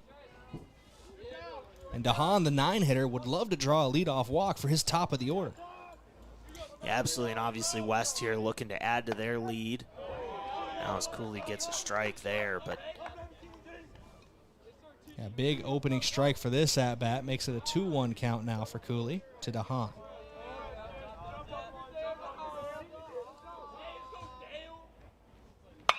And DeHaan sends this one into right field. Long run for Easton Feeser, but a basket catch near the foul line for out number 1. Good track there for Feeser out and right for the first out of the top of the third. Yeah, and you could tell he had to hit that second gear there to catch up to that one, right? And like I said, makes the basket catch. A big first out there as DeHaan was able to give that one a ride out there to right field. Second, third, fourth gear. It's almost like a Fast and Furious movie. He was just hitting extra gears all the way. There's always one more gear. It's been a while since the last Fast and the Furious movie. Now I think about it. It's probably for the best. Hey, they're making the final one, I think. I don't know when it's coming out, but Fast X Part 2? Yes. Okay. With Jason Momoa and the crew. Probably AI Paul Walker is going to be in it. It's going to make me sad. Here's the 0-1 home from Chase Cooley. In there for a strike, make it 0-2. I was going to say I'm not going to rant about that, but not a big fan of the AI version of actors that have passed on. Yeah, I don't, not to make it into a whole thing, but yeah, I don't like that either. Fouled back into the net there. Still an 0-2 count here for the top of the order in Lawson Hensley. Hensley led things off with a single in the top of the first inning. Later came around to score, Josh, and so far that's been the only guy to touch home plate for either team. Yeah, had a nice little at-bat there to start this game and was able to slap one out into center field and eventually came around to score. Won't do that this time, though, as Cooley gets him swinging. Yeah, big punch out there for Chase Cooley, and we'll watch it again quick on your Vision Care Associates replay. Cooley working out of his windup, just able to get the breaking ball running away from Hensley and gets him swinging at it for strike 3. That's going to bring Brody Jacobson, the shortstop, to the plate. And he is first pitch swinging, ground ball, 2 hops to the second baseman. Kudera over to first in time, a 4-3 putout. Does it for the top of the third. 1-2-3 goes Sioux Falls West. Yankton at the plate when we come back. They trail 1-0. This is Yankton Post-12 Legion Baseball, KYNT, KYN-TV. Back in 60 seconds after this inning break from Avera. From sprains to fractures, getting the right care quickly makes all the difference. That's why we offer Yankton Medical Clinic Orthopedic Walk-In Care, weekdays from 8 to 5. Walk in and be seen, no appointment needed. It's expert care, faster access, and a team that's part of your community. Because here, you're more than a patient, you're our neighbor. I'm Dr. Benjamin Lancaster, orthopedic surgeon with Yankton Medical Clinic. I'm proud to call Yankton home. We're your orthopedic team, and we're here for you. Looking for the perfect pair of glasses? At Vision Care Associates, we've got you covered. Step into our showroom and discover our vast selection from timeless classics to the latest trends. With several styles to choose from, you're sure to find the perfect match for your look. Experience personalized service and expert care, whether you need help finding the right frame or adjusting your new glasses for the perfect fit. Vision Care Associates, where the health of your eyes comes first.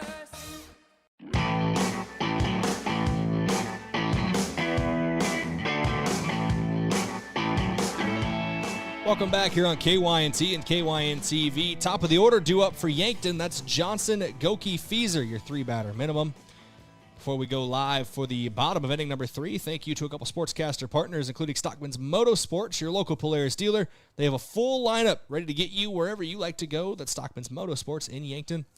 Also, thank you to Rogers Family Pharmacy. They have a tradition of trust at Rogers Family Pharmacy, located at the corner of 4th and Cedar in Yankton, under the big blue sign. And Johnson, Brayden in the first inning had a big double off the left field fence there, and obviously Yankton wasn't able to capitalize on it, but looking to get off to another hot start in an inning with him at the plate. That was Voss's 37th pitch of the game by our count. Here's the 0-1 home. Outside, low and away for a ball. 1-1 now. That seemed to be where Dunn was setting up for that pitch, Josh. They just couldn't get the chase that they wanted from Gavin Johnson. Here's the 1-1 home. Johnson swings through that one, was looking to put another one off the fence, but couldn't find the barrel to the bat. Yeah, and did get him to chase that one. That fastball maybe a little high up on the upper part of the zone if it was going to catch anything, but just Johnson a little bit behind that one. 1-2 bounces in front of the plate for a ball. 2-2 count now to number 22 for Yankton. Goki on deck, Feezer in the hole. Already mentioned that. It's 1-2-3 in the order for Post 12 as they trail 1-0 on your SWAT Chiropractic and Rehab scoreboard. Here's the 2-2 on its way home from Voss. And in there for a strike, a punch-out looking retires Gavin Johnson and brings Sam Goki to the plate. Yeah, and I can understand laying off that one. Looks like it maybe caught the top part of the zone there, but definitely a high fastball. And Voss gets the call for the first down of this inning. And the umpire behind the plate, we mentioned it's been the same umpire crew all day. This is the same umpire from this morning's game for Yankton, and that was a spot that is consistently a strike. And I know a couple batters got upset with it in the opening game. Here's a 2-hopper over to the shortstop, over to first in time. It's a 1-pitch out for Sam Goki. And now Easton Feezer coming to the plate with 2 down. But to conclude the thought about that is if an umpire is consistent on a spot, you have to respect it and you have to adjust to that. More than being perfect behind the plate just because of how subjective at times a strike zone can be with how batters stand, I'd rather you be consistent throughout. How about you? Do you got a favorite umpire of all time? Cowboy Joe West. I was going to say Cowboy Joe. Was he good? No. But was he fun? Yes, absolutely. Here's the thing. I don't know any of the good umpires by name. I was going to say Angel Hernandez, CB Buckner. Oh, brother. whole lot of winners there. Looks like Easton Feaser's going to reach safely on a single there. And was able to find a winner on that pitch for Easton Feaser as he puts that one into right field just past the second baseman. First base runner here of the third inning for Yankton, and it comes with 2 outs and brings Liam Villanueva to the plate. Wind starting to pick up a little more coming off the river. And with Villanueva up here, he did strike out in his first plate appearance and is working with a base runner, but a lot of work to be done is just over at first base. First pitch misses the zone from Voss for a ball. 1-0 count now to Villanueva. Voss now at the 45 pitch mark by our count. Right around that average of 15 per inning as Villanueva fouls that one off of himself for strike 1. I can't remember if it was Villanueva. It might have been Villanueva in game 1, too. We saw that he fouled one off of himself that actually went into the field of play and tried beating it out down the first baseline, but was called back to the batter's box with a foul ball. Yeah, that was Liam from what, if memory serves correctly, in that first inning with that situation, and now working a 1-1 count. Just once again, Yankton been able to find some hits here early, Brayden. 3 hits on the board so far here, in this as of this third inning and counting, but just not able to piece anything together consistently so far. Grounder to the shortstop, who steps on the second base bag. It's a 6 unassisted. Retires the lead runner, Feaser, to end the inning. Yankton still trails 1-0 as we go to the top of the 4th. No runs, no errors, 1 hit, and 1 runner technically left on base. We go to the top of the inning, at the 4th inning, here on KYNT and KYN-TV. This inning break courtesy of Avera. We're back in 60 seconds. Save time when you shop online with Hy-Vee. Hy-Vee makes it easy to order groceries online through our app or Hy-Vee.com. Pickup is always free. And if you have a Perks Plus membership, you get free delivery and free express pickup. Shop online with Hy-Vee and you can create and save grocery lists, shop the sales, and get fuel savers. Talk about convenient. Order groceries online today. Check out Hy-Vee.com or download the Hy-Vee app.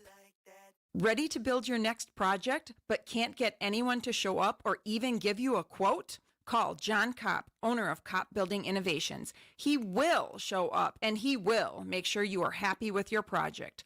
Trust in Kopp Building Innovations. KBI is an authorized WIC builder offering custom solutions. Whether you need a residential garage, an agricultural pole barn, or a commercial building, we will work with you. For more information or to get a quote, visit koppbuildings.com.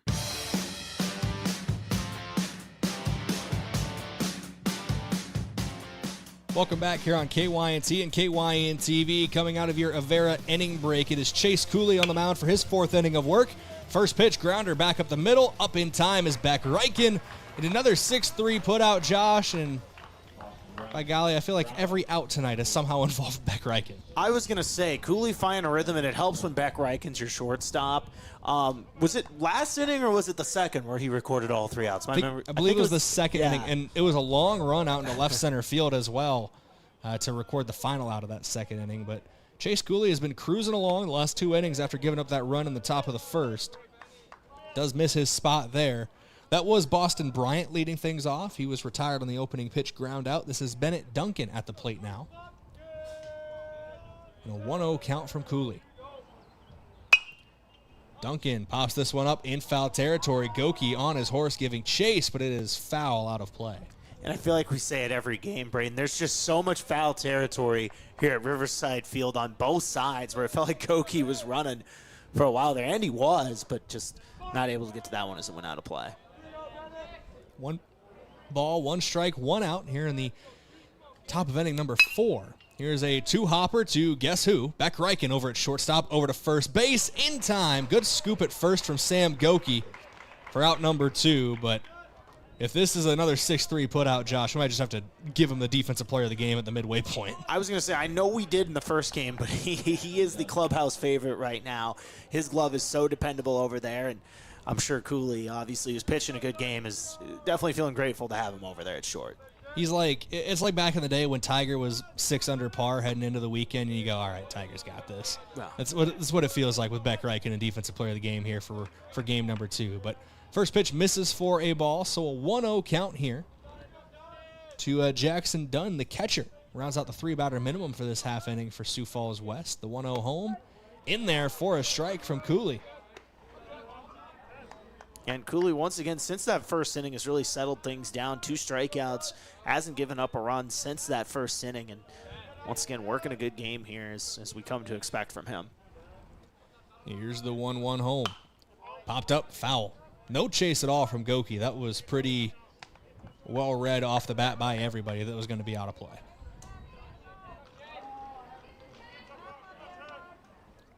Cooley at 43 pitches now through 3 and 2/3 innings. Very efficient day so far for him. Here's the 1-2 home. Just outside. Couldn't get him to chase on that breaking ball. We saw Cooley get a punch out on a breaking ball like that just last half inning, Josh, and we'll show you that punch out from last inning again real quick in your Vision Care Associates replay. And obviously, as you're seeing it there, was trying to go for it again on that one, just didn't get him to bite. And leaves that one close to the zone, but not strike 3 as we come back out of your replay. So good fight here at the plate for Jackson Dunn. Now the catcher is probably going to get the best look at a strike zone out of anybody in the field. So he has a pretty good idea of where to take and where to swing as that 3-2 has popped up over our heads and out of play. We'll do it again on a full count. You know, and that's something interesting I saw. So obviously with the ABS challenge system now coming in, it was A.J. Przinsky. That's who was arguing. He goes, you know, you'll see a lot of these batters and pitchers challenge things and catchers with an inch off the plate. And he goes, they really don't have as good of a feel for the zone as you think if they're challenging that type of stuff. But as this one, it's going to be grounded over to second. Right side of the infield this time. A 4-3 put out ends things. So no trifecta that half inning for Beck Reichen at short. But 1-2-3 goes post 15 out of Sioux Falls. Yankton still trails by 1 in your SWAT Chiropractic and Rehab scoreboard. We're back in 60 seconds with the bottom of inning number 4 after this inning break, courtesy of Avera.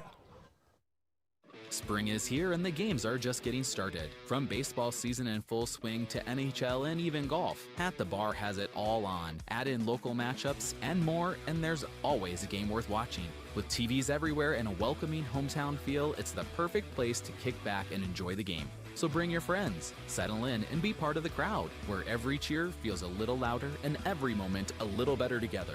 You can watch the game anywhere, but the real fans gather at the bar in downtown Yankton. Midwest Insurance Agency in Yankton is a proud supporter of the Yankton Bucks and Gazelles. Hi, this is Whitney Devine. If you're looking for protection that fits your life, call me or Travis. We make coverage simple. Whether it's your home, car, or farm, we take time to understand your needs and find the right plan at the right price. You'll get personal service, trusted advice, and peace of mind knowing we're right here in Yankton. Call Midwest Insurance Agency in Yankton today to schedule your appointment.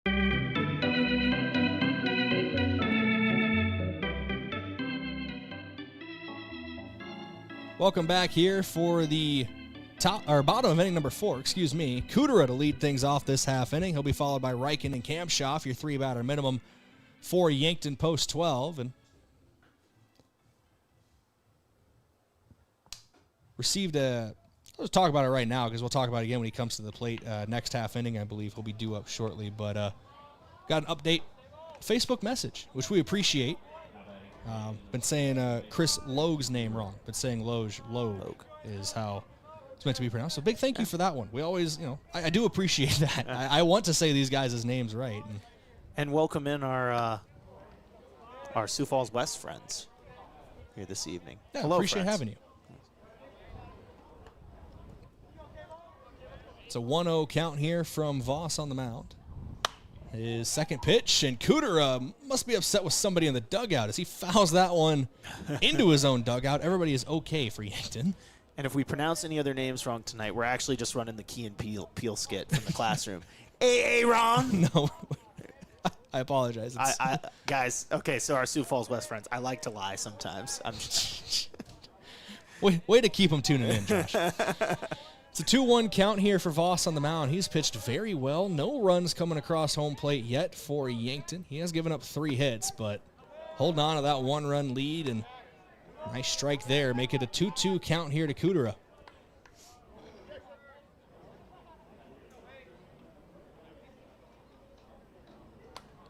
Kudera did reach safely last time up, walked, and obviously Yankton once again been finding a way to get runners on the base pass. It won't be Kudera there as he strikes out, but just not able to get anything across so far despite the 3 hits.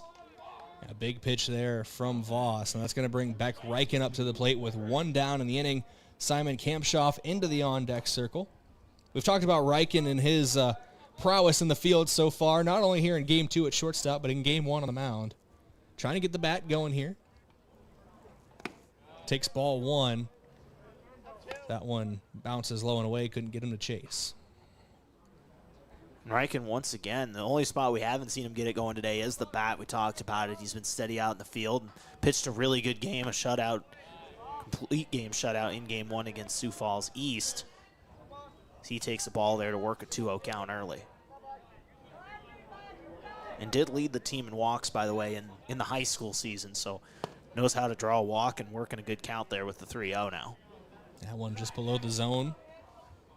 And Reichen, we talked about it earlier on. We talked about it, obviously, this morning as well when he was on the mound. But through his first 19 innings pitched of the Legion season, has not given up a run.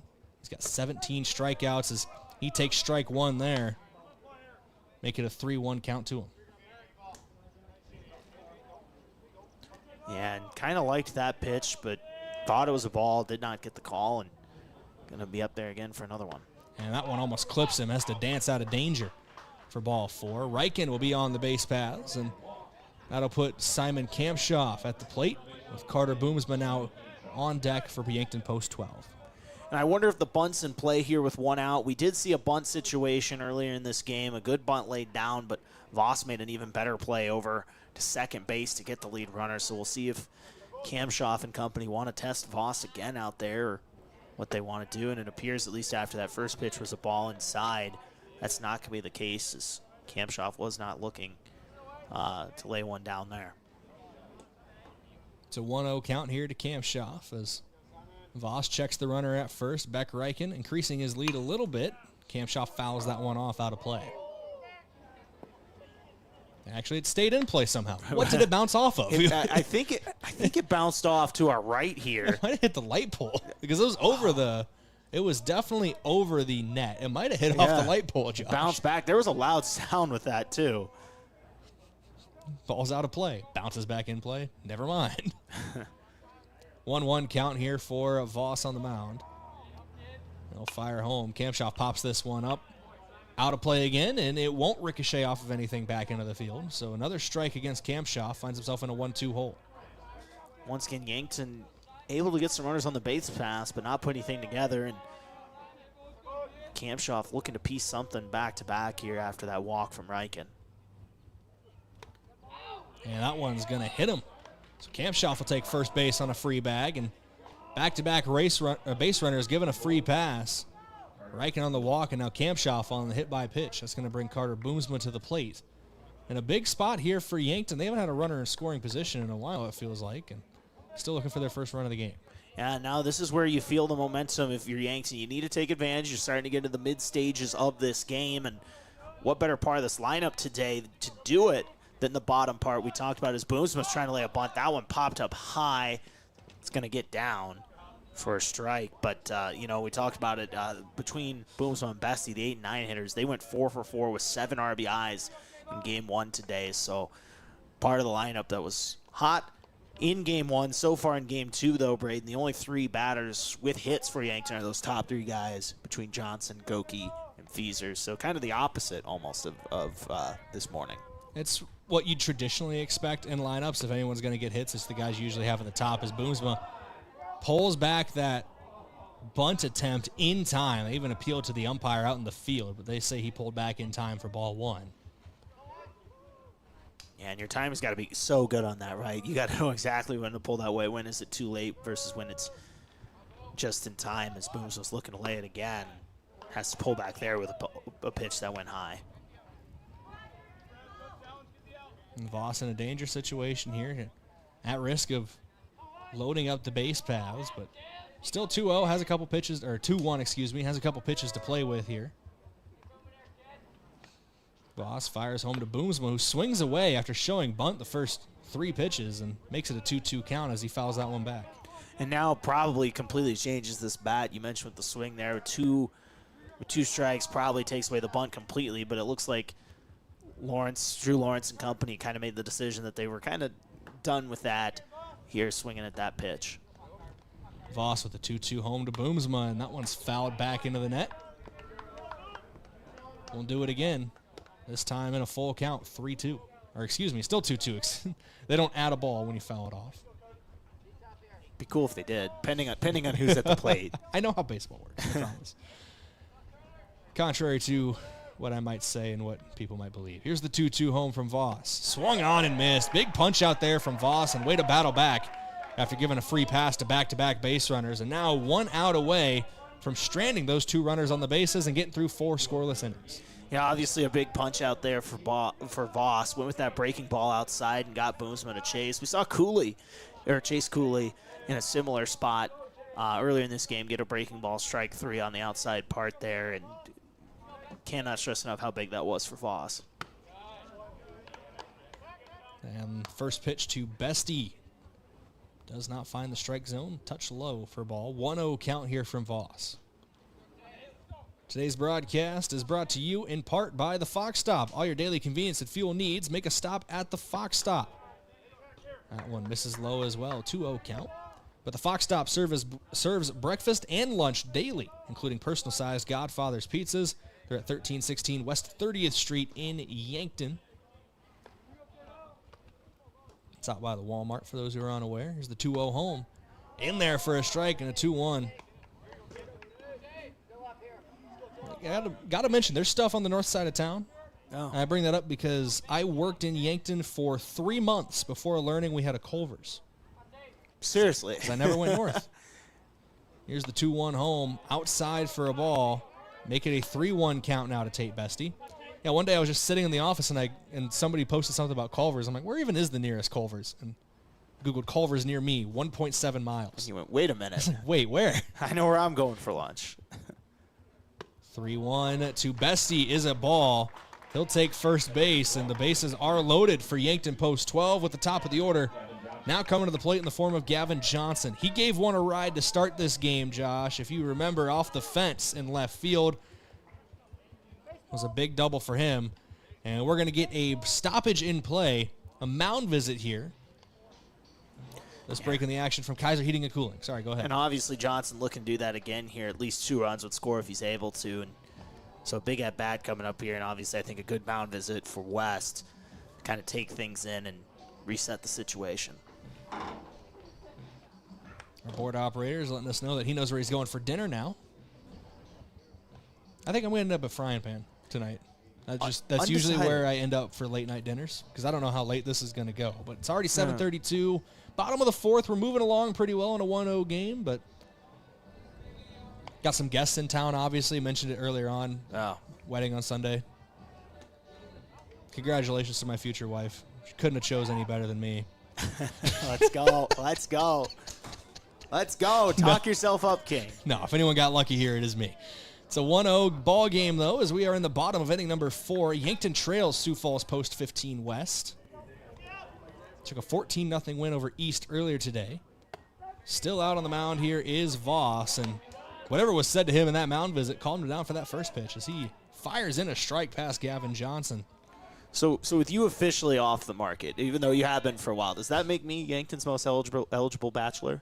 I've never been in Yankton and on the market at the same time. Because that's I think you know. I think that's you. Power rankings. Me and Scotty Borman. Hope Scotty's listening. Hope he's having a great night. He's actually covering our county commission meeting tonight. There we go. So. Congratulations. Yeah. Congratulations. Thanks for doing that, Scotty. Yeah, for sure. Voss going to fire to second base. Not there in time as that's Kampschoff at second, sliding in safely.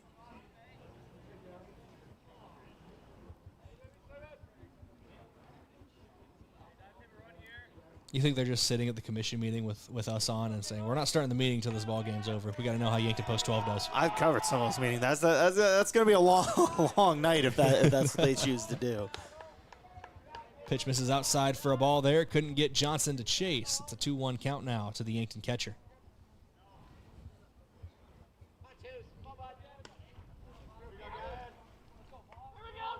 Voss set, working out of the stretch, even with the bases loaded. Bounces that one in front of the plate, make it a 3-1 count. And I might be misremembering, but I think at one point he was going to the windup in this at-bat, but switching it up here. Obviously nowhere to put Johnson here. Walk ties this game, and see what Voss does here. 3-1, half swing from Johnson. Don't think he went around, but Voss found the zone anyway for strike 2. And this is, not to be hyperbolic, Josh, the biggest pitch of the game so far. 1-0, bottom of the 4th, bases loaded in a full count with 2 outs. Voss wheels and deals. Johnson chops it foul. And now this is the biggest pitch of the game so far. I knew it was coming, too. As soon as you said it, I went, this is getting fouled off. It's like when we call it a payoff pitch and there's no payoff. Never is. We re-rack him with the bases loaded.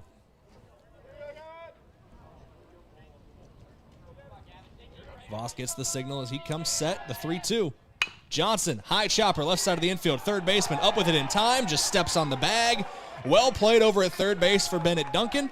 And the bases will get stranded, loaded with nobody coming across home plate.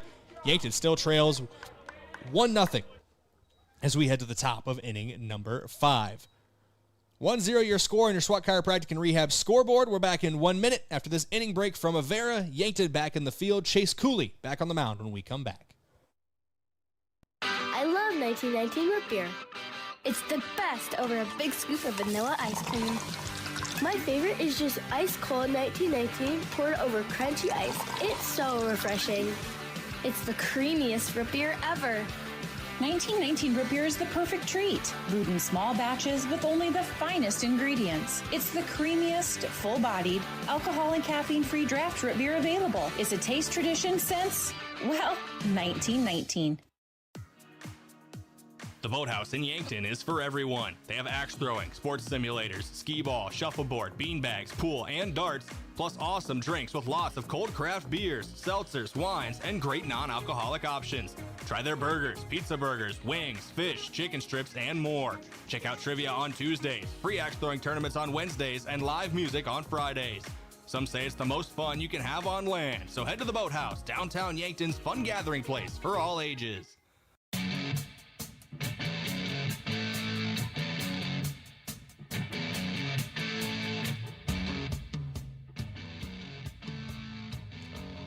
Welcome back here on KYNT and KYN TV. Top of inning number 5. Chase Cooley has pitched well so far, but still finds his Yankton Post 12 team down on the scoreboard. 1-0. A first inning run, a top of the first inning run for Sioux Falls Post 15 West is the only run across home plate so far for either team. And once again, just a frustrating inning there for Yankton. You get the bases loaded, not quite able to finish the job. Get a couple runs on the board. Now Cooley, once again, going to have to try to keep this at just a 1-run deficit. It's Jensen, Logue, and Hilly, your 3-batter minimum for Sioux Falls West. Jensen, a 1-pitch ground out in his last plate appearance. Playing over at first base for Post 15 West. First pitch he sees from Chase Cooley is in there for strike 1. Once again, Cooley, since that first inning, settling down and just putting up zeros on the scoreboard consistently. There's some activity in the West bullpen, trying to get a read on which number that is, as Jensen sends this one back up the middle, a base knock. One hops into the glove of Tate Bestie in center field, but a leadoff base runner for Post 15 is going to bring Chris Logue to the plate.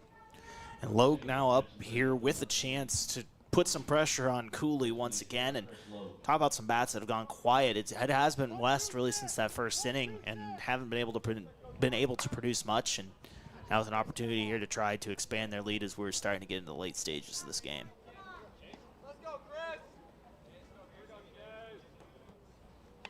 First pitch to Logan. This at-bat. Runner takes off for second base and swung on by Logue there. A bit of a protection swing and bounced off the chest piece of Gavin Johnson. So no throw to second. I think Jensen would have been safe anyway. He got a really good jump over there at first. Yeah, really good jump for sure. And now runner in scoring position here. I wonder if that changes the at-bat. I know Logue obviously looking to bring the runner in, but could he look to bunt here? We'll see. For the lefty at the plate now with the runner at second. Cooley. And Logue does show bunt. Gets it down left side of the infield. No one's there to get it, Josh. Runners are going to be at the corners with nobody out.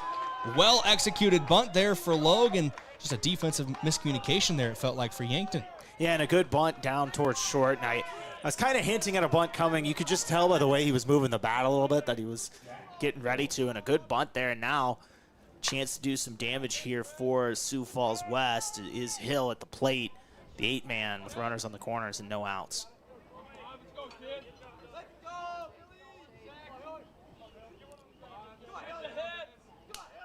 Runners at the corners here for post 15. The first pitch inside to Hilly. Almost clipped him. Ball one. And very quickly here, Sioux Falls West in the top of the fifth, Josh has doubled their hit total. It was 2 hits total coming in. And now they have a chance to increase their lead with a runner 90 feet away. And obviously a big spot here for Cooley. Needs a strikeout or maybe an infield fly or something like that. Nothing that can advance the runners as they take off for second. Brayden, once again, scoring on a situation with a throw down to second base. It's the second time we've seen that happen today, but away from the player, really right at the play. Beck Reichen, and it got tangled up with Logue a little bit there at second base, was upended. They both, say high five, dap each other up, just acknowledgement from each other. They're both okay, and it was very clearly unintentional just how the play worked out. But another run scores, and I mean, we've said it already, but they both score in the same exact way. Runners at the corners, runner at first takes off for second, and on the throw down to second, the runner steals home.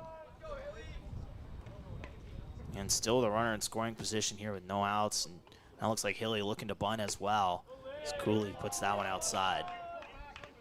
And Easton Feeser was almost in the right pocket of Hilly, running in from first base. He almost showed up on our pitcher-catcher camera, Josh. That's how far he ran in once Hilly started showing bunt. Obviously, the runner on second, you assume that you want to put the ball down near the right side of the infield to... Yeah, and I wonder if Feeser's maybe cheating up one, not only to get the ball, but could he try to make a play at third and try to get that lead runner, be aggressive. But now, I wonder if this kind of changes things with a 3-1 count. Hilly could be looking for a walk, then maybe setting up another bunt situation with DeHaan coming up. Small ball has worked well. It's been an MO for Yankton quite often throughout this 2026 campaign, both in the spring and summer years. And Hilly, you can see choking up on that bat. He's going to show bunt again, pull back in time, and that's going to be a walk. 2 runners on now for post 15 West, nobody out. There is an arm warming up in the post 12 pen. So we're going to get a mound visit here from Drew Lawrence. I don't think this is going to be it for Cooley, but kind of entering towards the end of his appearance today. Mound visits courtesy of Kaiser Heating and Cooling. Be the wiser, go with Kaiser. That's Kaiser Heating and Cooling of Yankton. And that looks like Boston Frick that's warming up over in the bullpen. Did have a relief effort this weekend at the Dakota Classic, but somebody that, if Yankton does go to him, they'll want to keep him limited, I believe, because I good feeling that he is on the docket to potentially start one of those games on Thursday against Brookings alongside, I'd assume, Sam Goki with almost a full week off for him. So we'll see how they manage the pitches here as we are in the top of the fifth. Yankton down 2-0 to Sioux Falls West. There haven't been many games as of late. There's been a lot of baseball played the last week and a half, Josh. Not many of them have counted towards the Legion standings, but this is one that does. And in a matchup between 3 and 4 right now in the Legion year, it means maybe a little bit more than anyone else so far. As Cooley, visibly upset with himself on that one, missed his spot, has a 1-0 count. And rarely do you see a fake bunt. That's what you saw there from DeHaan. He looked bunt and then kind of pulled away before the pitch was even thrown, or as the pitch was being thrown. Maybe just didn't like it. And does get a bunt down that time, but foul. I'm taking a bit of a weird angle at it here. I understand he's trying to put it in play, but the way the bat's positioned, it's almost just like that, going to go foul more often than not. He's definitely trying to push it down the third base line, which we saw Christian Weir do in Game 1 against Sioux Falls East really well for Yankton. But that one a little too far. And he's got to be able to toe the line again, because if Cooley's able to get to the ball quickly on this bunt, he could throw that lead runner out at third. And this entire situation could be all for naught. DeHaan showing all the way there, couldn't get the barrel to it for strike 2. It's a 1-2 count now to the Sioux Falls West outfielder. Top of the order in Lawson Hensley on deck. Brody Jacobson in the hole. Obviously a big pitch here for Cooley. If you can get this out on a strikeout once again or an infield fly, that'd be big. Here's the 1-2 home. Cooley high and away, can't get him to chase for another ball. 2-2 count now for him.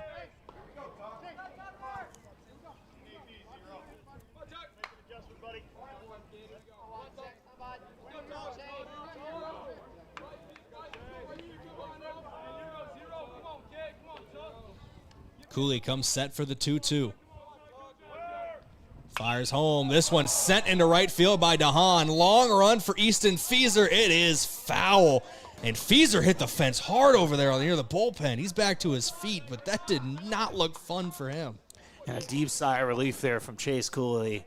DeHaan gave that one a ride. Actually, just like he did in the first inning, if you remember, or his first plate appearance where Easton Feaser made a bit of a bucket catch, but yeah, once again, Cooley taking a deep sigh of relief there as DeHaan gave that one a ride.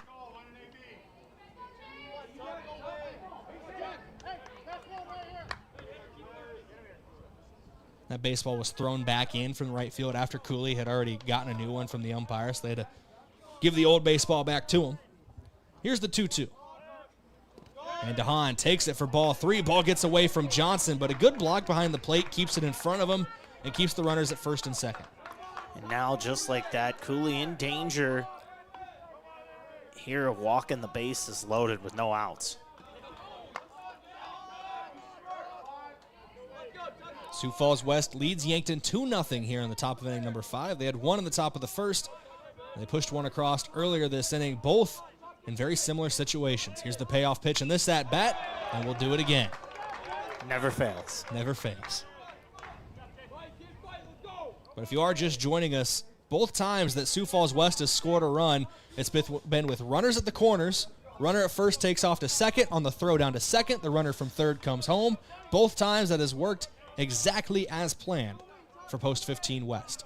Full count, we'll do it again here with Chase Cooley and Tucker DeHaan. Time called. We'll have to rack him up a third time as DeHaan steps out to take an extra practice swing. And once again, with a pivotal moment here in this game, don't hate calling a timeout there. Reset things, make sure you're focused going into a big pitch. DeHaan, after asking for time, is back into the box.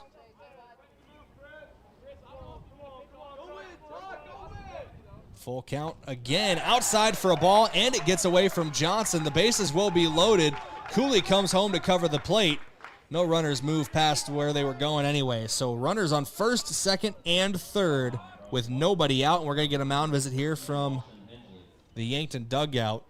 And it looks like they're signaling towards the bullpen. That might be it for Chase Cooley here in game number 2. I mean, bases are loaded. He's given up 2 runs, but he's pitched really, really well so far tonight. Just trouble in this 5th inning.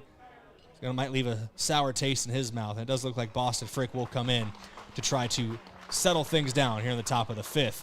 We're going to take a break, come back in 90 seconds. Yankton trails 2-0 on your SWAT Chiropractic and Rehab scoreboard. We're back after this. Being wiser means peace of mind, especially when it comes to your home's comfort. Today's heating and cooling systems are advanced with technology designed to work smarter. Peace of mind means knowing the company you call understands that technology and has the experience to get it right. For nearly 80 years, Kaiser Heating and Cooling has been trusted with knowledgeable technicians and a commitment to doing the job right. So be the wiser and go with Kaiser Heating and Cooling of Yankton. Inheritance, romance, and investment scams continue to plague South Dakotans with high dollar amount losses. They prey on vulnerable adults and swindle consumers out of their funds. Scammers befriend the victim, making it difficult for them to see the reality of what's happening. If you have a loved one susceptible to this type of scam, sit down and talk with them about these issues before it happens to them. If you or a loved one have been scammed in this manner, please reach out to the South Dakota Office of Attorney General's Consumer Protection Division at 800-300-1986. Credit union people are my people. Dreaming big, keeping life simple. Saving smart, living free. At Explorers Credit Union, you're just like me. We chart new trails, we stand tall. Together we rise, together we call. Credit union people are my people, it's true. And I found my crew at Explorers CU. Federally insured by NCUA. Visit explorerscu.com to join the journey today.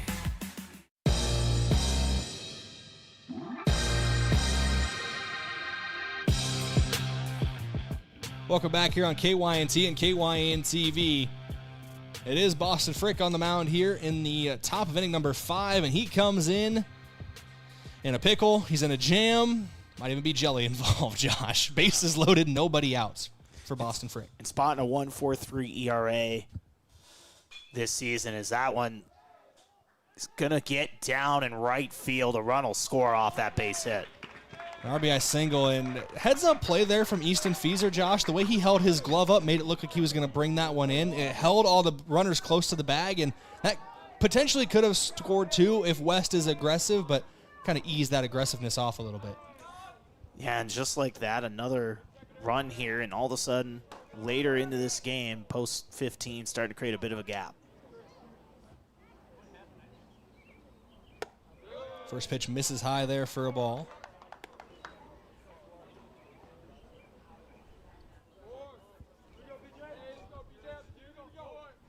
It's a 1-0 count here from Boston Frick.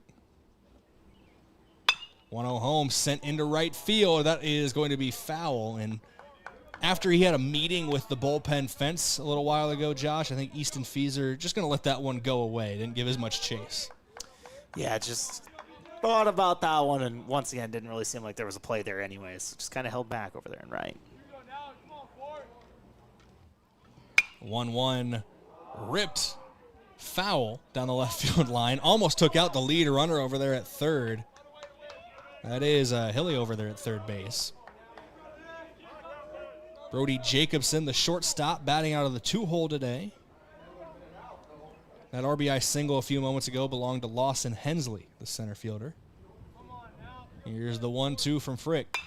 Chopper right side of the infield, gets past the second baseman, Kudera. Another run's going to score, make it 2 runs. A 2 RBI single for Brody Jacobson, and Sioux Falls West really opening the door here in the top of the 5th inning, Josh. They now lead 5-0.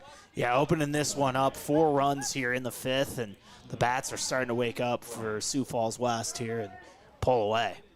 Seeing it again, your Vision Care Associates replay, just second baseman has to play closer to the bag over there with the runner on, and able to put it past him for a 2 RBI single. Great piece of hitting there for post 15 West, as they now, as we mentioned, lead 5-0 in the top of the 5th. That one high and outside for a ball from Frick. It's a 1-0 count.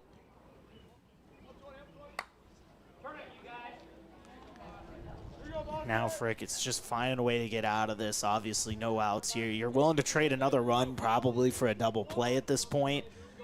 But got to be able to hit it the ground. As that one does pop up. Runner went, but he's going to have to take the trip back. And that might be shallow enough to keep the runner at third. No, he does take off. Throw not in time. Great effort from Gavin Johnson and a good throw from Riken, but just better wheels on the base path for Lawson Hensley. Yeah, heads up base running there, and as that happened, getting a runner over to second as well. So, you know, that's the most effective pop fly to second base I think you'll ever see. As you can see right now on KYN TV, got it freeze framed on the tag trying to be applied by Gavin Johnson. Hensley did slide in safely. Just great play for Sioux Falls West as they now lead 6-0.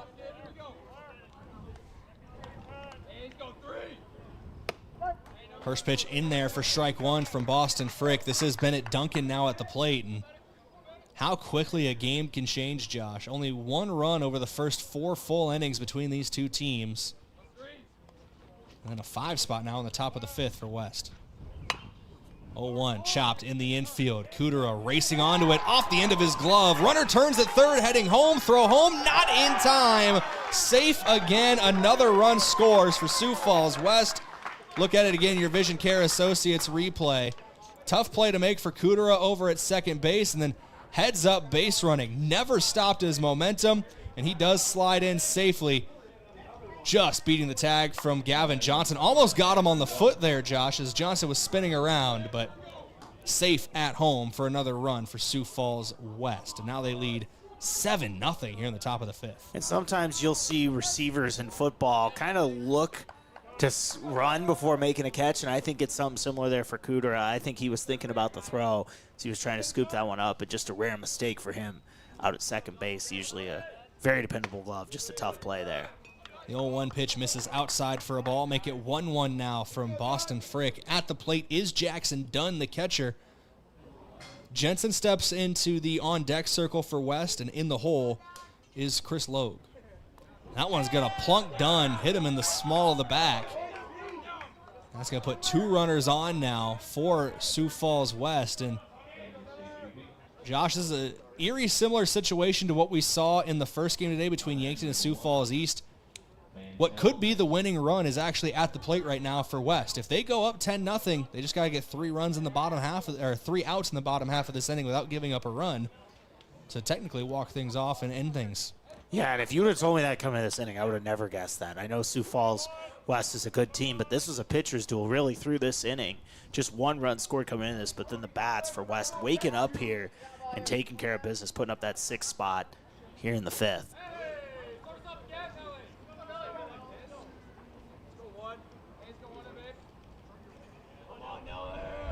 This is Jensen at the plate. I believe he started this inning, correct? Yeah, with this, West batting around as Frick gets a strike on the outside part of the zone. And only 1 out as well. 6 runs have come across, 2 runners on. Matt Noel Jensen. Heard calls of Nelly from his dugout as Sioux Falls West trying to hype up their batter here. And Jensen, a little too far underneath that one, is going to pop it foul. 0-2 count now to Jensen. Logue on deck and Hilly in the hole. Still only 1 down. Frick comes set for the 0-2. He'll rock and fire. Protection swing there, it felt like more than anything from Jensen. Able to foul it off and stay alive in an 0-2 count. Yeah, just barely able to get at the bat on that one. Kind of an awkward swing, but manages to stay alive. Good crowd on hand tonight from Riverside Field. Fans of the game, courtesy of Triple Time Rudy's. Here's the 0-2 home. Bounces for ball 1 to Jensen. But whether you're traveling to a home or an away game, be sure to fill up at Triple Time Rudy's. They're out on Broadway in Yankton.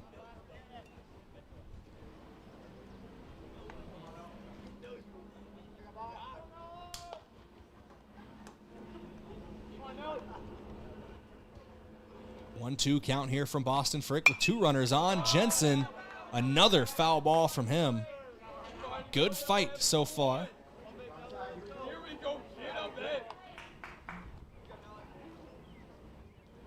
Yeah, long at bat here, despite it just being a 1-2 count. Wind starting to pick up a little bit as Frick fires home, leaves it outside for a ball. 2-2 count now to Jensen. Wind still blowing in off the river. I believe out of the south-southeast officially.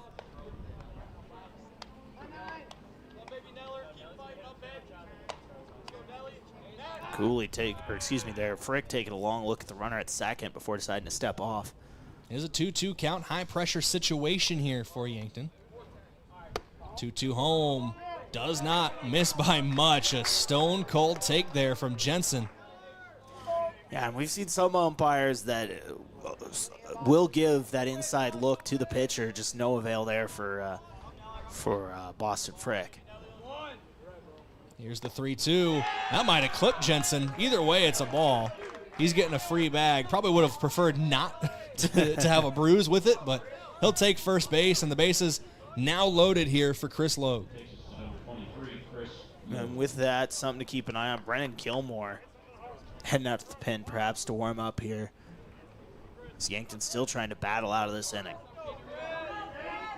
We mentioned what pitch count or pitch restriction Frick might be on, as they'll most likely want him to pitch on Thursday in their next set of Legion games, as that one is in there for strike one to the left-handed Logue.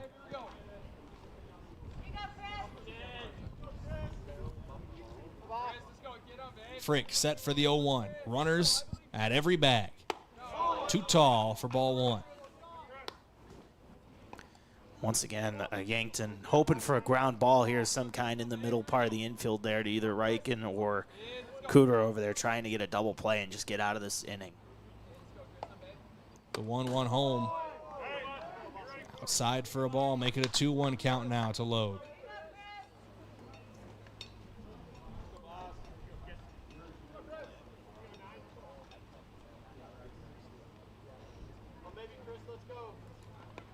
Frick set for the 2-1.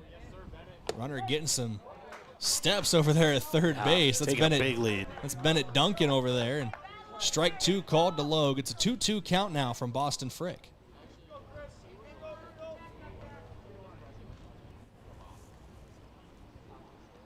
Frick comes set for the 2-2.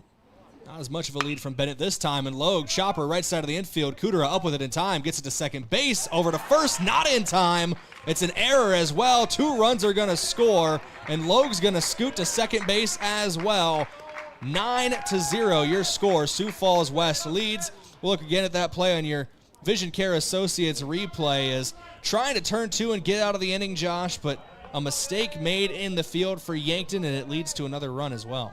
Yeah, and a rare mistake there between Reichen and Goki, 2 of their best defenders on this team. Just not able to connect on that one. It looked like Yankton was so close to getting out of that inning, but now still 1 out away. Back on the field of play. First pitch is in there for a strike. It's an 0-1 count here to start things off from Boston Frick. This is Jack Hilly at the plate. And that one high and near the visor for a ball. 1-1 count now. And big deal here for Logue, the designated hitter. He stands on second base in scoring position, and that is a crucial run for Sioux Falls West. Yeah, with visions of ending this game early, if Hilly can get a hit as he takes a strike. It's not a guarantee if Logue gets home this half inning that the bottom of the 5th is our final frame, but does make the path to victory a little easier for Sioux Falls West, as all they need to do is get 3 scoreless outs. There's a lot of ifs in there, though, as that one misses low for a ball. 2-2 count now to Hilly. Yeah, tough take there. That one looked like it was going to drop in the zone for a second, but Frick trying really hard to get Hilly to chase there with a good pitch. 2 balls, 2 strikes, 2 down. Top of inning number 5-8. For post 15 have come across. This one sent out into center field. Bestie trying to end the inning. He will end it. An 8-run top of the 5th have blown the doors open for Sioux Falls West. They lead 9-0 as we head into the bottom of inning number 5. Yankton tries to claw back into it when we come back in 60 seconds. This inning break, courtesy of Avera. We're back after this in a 9-0 ball game. There's a difference when a convenience store is locally owned, and you feel it the moment you stop at Triple Time Rudy's. You'll get great quality fuel to keep you on the move, plus local and regional favorites like Dimmick Cheese and premium meats from the Kaler and Renner Lockers. It's the kind of place that's convenient and connected to your community. Conveniently located at 17th and Broadway, Triple Time Rudy's, fueling your day, fueling your community. A local business owner came into the UPS store with a large shipment of products for his online store. While they packed everything securely, he asked if they could also handle the international shipping. The answer? Of course they can! For over 9 years, the UPS store in Yankton has been helping business owners with both their printing and shipping needs. Whether you're sending a package across town or across the globe, they've got you covered. So stop by the UPS store in Yankton and ask about them about their shipping services or current print specials.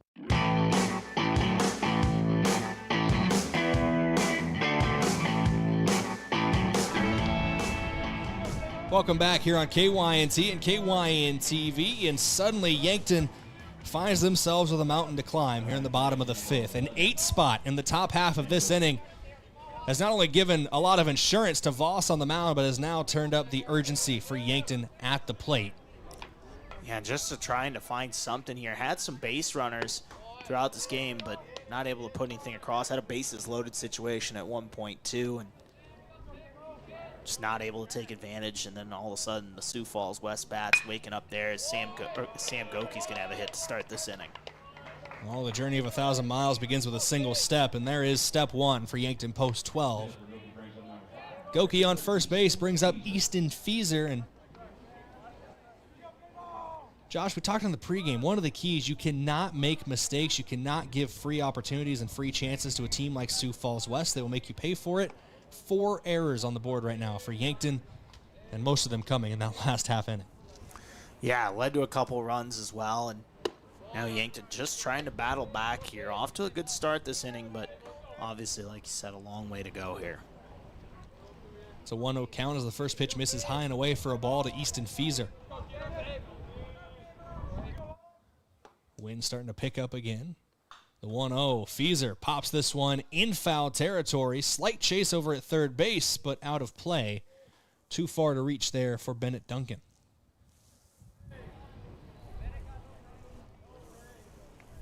1-1 count from Voss. Fieser plays pretty deep back in the box. He's got his left foot at the back of that left-handed batter's box. Also crowds the plate. Half swing there. Going to be down. Infield, a base knock for Easton Fieser. It's not how he drew it up, but I think he's okay with the result in the end as he's on first after an infield single. And once again, just one at-bat at a time. 2 on now for Yankton here in the bottom of the 5th. Goki on second. Fieser on first. That brings Liam Villanueva to the plate, the cleanup man. Batting fourth in the lineup tonight, as he did this morning as well against Sioux Falls East. First pitch misses low and away for a ball, and the script really has been flipped from this morning, Josh. A big inning. I think it was the bottom of the 4th, too, funny enough. So big bottom of the 4th this morning propels Yankton to a 14-0 win over Sioux Falls post 15 East. And now an 8-run top of the 5th has West knocking on the door of a big win here as they lead 9-0. That one fouled away by Liam Villanueva. Post 12 could have up to 3 more cracks at trying to pick apart this lead, but you'd like to get at least 2 runs, maybe even 3, cut it into thirds here in the bottom of the 5th. But you also got to make sure you stop West from scoring in the top half of these innings. Yeah, absolutely. Just once again, you kind of got to be perfect from here the best you can, and Villanueva takes a tough pitch inside for a ball. 2-1 count now to Liam Villanueva. Voss being forced to work here in the bottom of the 5th, but here's the 2-1 home. Swung on and missed from Villanueva. Strike 2. It's a 2-2 count now. Yeah, nobody warming up the pen for West either, so they're going to let Voss take this one. He's pitched a good game, once again giving up some base runners, but nothing across the scoreboard here for Yankton so far as Villanueva takes a pitch to make it a full count.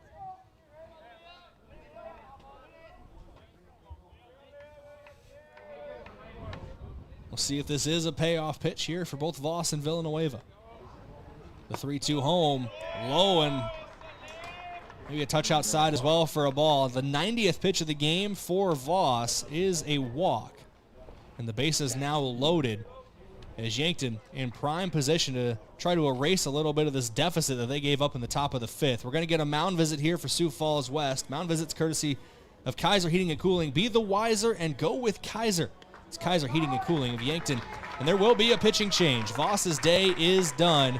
He goes 4 scoreless innings, but bases do get loaded here in the bottom of the 5th. He'll get pulled out, and we'll tell you who's coming to the mound in his place when we come back in 90 seconds. This is Post 12 Legion Baseball, KYNT, KYN-TV, back in 90 as Yankton trails 9-0. Is it the competition that keeps bringing you back? The long-standing rivalries? Or is it seeing friends again and cheering on your favorite team? At First Dakota, we're here for it all.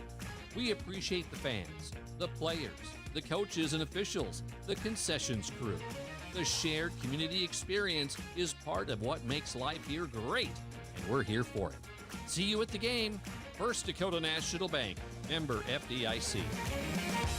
Life doesn't slow down for injuries, and neither should your care. With Yankton Medical Clinic Orthopedic Walk-In Care, you can be seen quickly, Monday through Friday from 8 to 5. No referrals, No long waits, just experienced, highly trained surgeons ready to help you heal and get back to what you love. And because we live right here in Yankton, your care stays close to home. I'm Dr. Jeremy Kudera, orthopedic surgeon with Yankton Medical Clinic. I'm proud to call Yankton home. We're your orthopedic team, and we're here for you. Buying your first home? That's a big moment. A happy, feel-good, when's the housewarming party moment. When you're ready to look for a home, start with a local FNBO mortgage lender. We're here to answer questions, personalize the experience, and share our expertise so you can focus on your search. Start your application and get pre-qualified now at fnbo.com. Your mortgage moment is just around the corner, and FNBO will be there every step. Visit our nearest branch or go to fnbo.com. FNBO is an equal housing lender.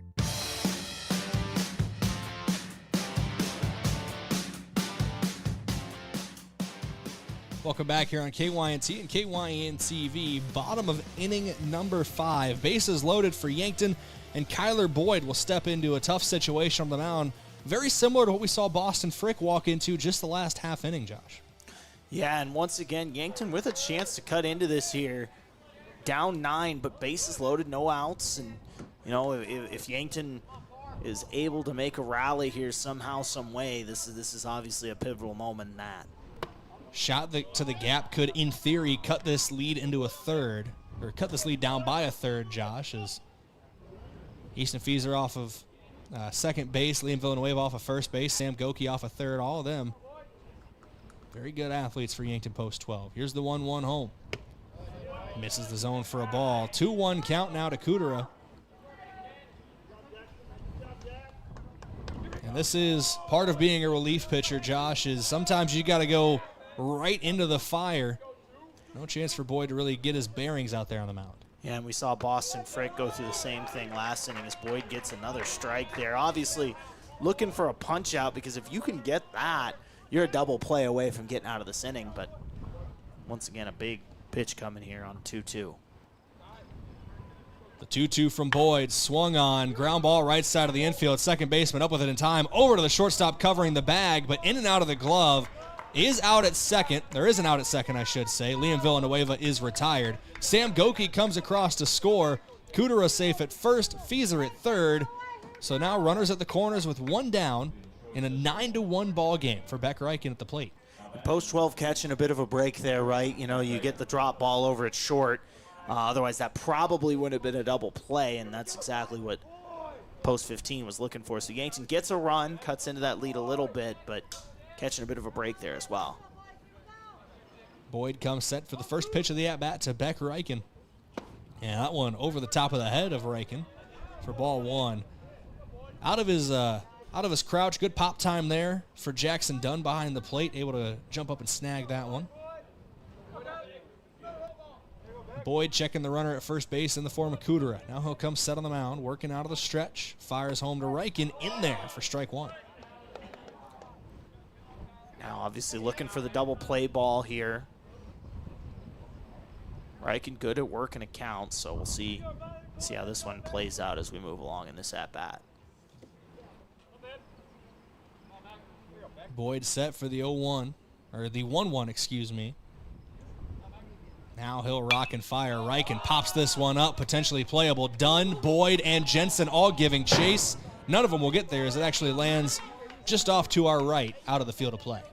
Yeah, and now all of a sudden a 1-2 count here on Reichen. Boyd looking for a big punch out, obviously. Get that second out. We'll see how he handles it.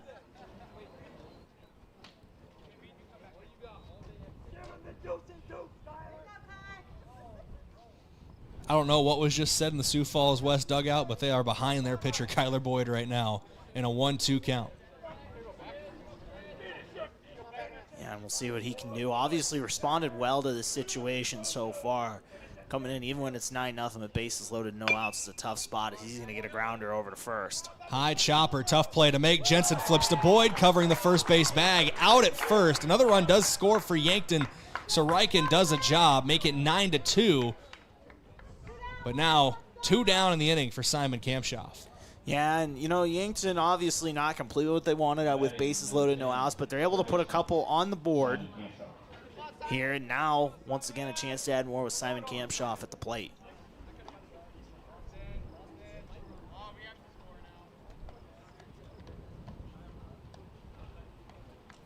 Here's the pitch from Boyd. Doesn't miss by much, but can't find the spot for ball one.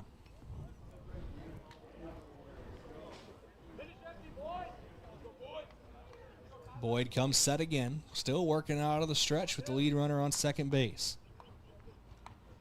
Here's the 1-0 as he wheels and deals outside for a ball. 2-0 count now to Kampshoff.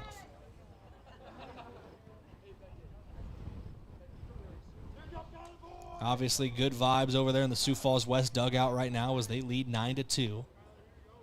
I can hear them in our headsets, Josh, so I assume people at home getting those vibes as well. Here's the 2-0.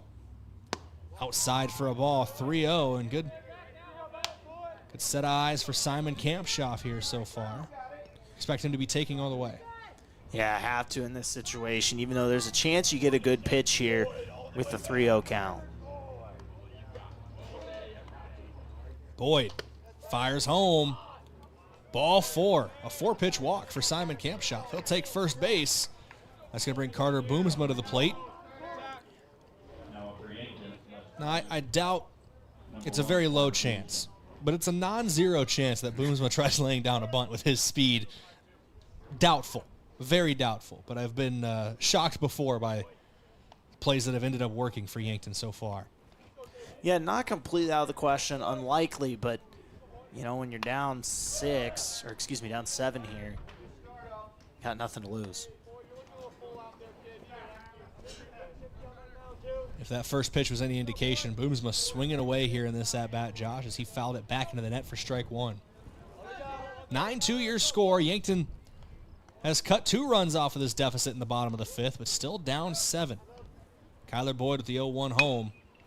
Chopper foul as one West player almost goes over the protective fence to try to snag that baseball.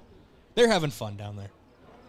Yeah, might as well in a game. You know, you come in here, play a couple games back-to-back. You're cruising, get the win against Dakota Valley. Now up here, at least as it stands, be on a way to your win to a win against Yankton as well. But having to hold on here and finish this out as Yankton's put up a couple here in the 5th. The 0-2 misses high for a ball, make it 1-2 from Kyler Boyd.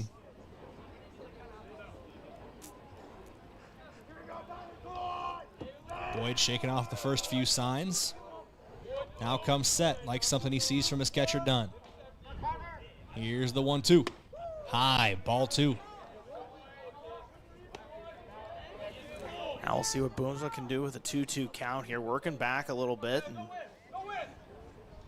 seeing if he can just keep this at-bat alive.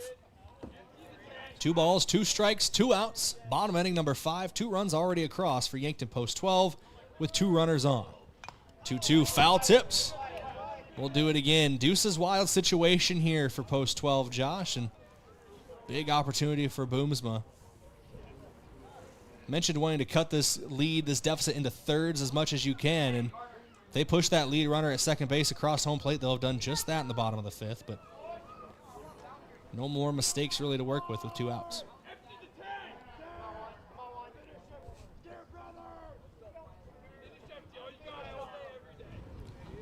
And once again here, like you said, Boomsma just trying to get something going here. Hit scores at least 1. We'll see where it lands, but got to put it in play. Boyd fires the 2-2 home. Strike 3 looking. And Boomsma knew it too, upset after that one. 2 runs do come across in the bottom of the 5th, but still a 7-run deficit as Yankton trails 9-2 to Sioux Falls West. We're back with the top of the 6th in 1 minute. Your inning break courtesy of Avera. Back in 60 seconds from Riverside Field. In Yankton, community means everything, and at Wilson Trailer, it's the heart of what they do. They're more than manufacturers, they're your neighbors. From sponsoring the Bucks and Gazelles to supporting the next generation of farmers and builders, they're proud to give back to the place they call home. For over a century, Wilson Trailer has stood strong, steady, and rooted in community. Because when Yankton thrives, we all move forward. Wilson Trailer in Yankton. Learn more at wilsontrailer.com. Are you on track to retire? I'm Adam Boelter, a certified financial planner with Vantage Financial, born and raised in Yankton, South Dakota. My team and I pride ourselves on building trust through clear, honest advice tailored to your unique goals. From retirement planning to smart tax strategies, we'll create a personalized plan to help you feel confident and secure about your financial future. Visit vfplanning.com or search Adam Boelter, Vantage Financial, to schedule a 15-minute call today. Vantage Financial Partners is a registered investment advisor. SEC registration does not constitute an endorsement of Vantage by the SEC, nor does it indicate that Vantage has attained a particular level of skill or ability.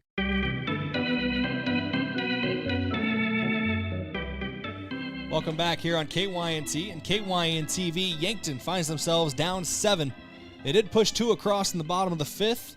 And we have a new pitcher on the mound as well for the top of the 6th. Brennan Gilmore getting some action here for Yankton Post 12. And Gilmore, so far this season pitching, has not made an appearance in the Legion season. Trying to go back and find his high school numbers here. Bear with me for a second. He has been plying his trade at catcher a few times in the absence of Gavin Johnson for the last stretch of games, but obviously Johnson back behind the plate has allowed Gilmore to be available in the rotation again, and served, if my memory serves me right, primarily as a reliever when he did pitch in the high school season. Yeah, pitched in limited action, just 3 appearances, had a 5.25 ERA, a couple strikeouts with that as well. First pitch sent out to left field by Tucker DeHaan. Long run from Carter Boomsma and almost ended up in a similar situation to Easton Feeser, Josh.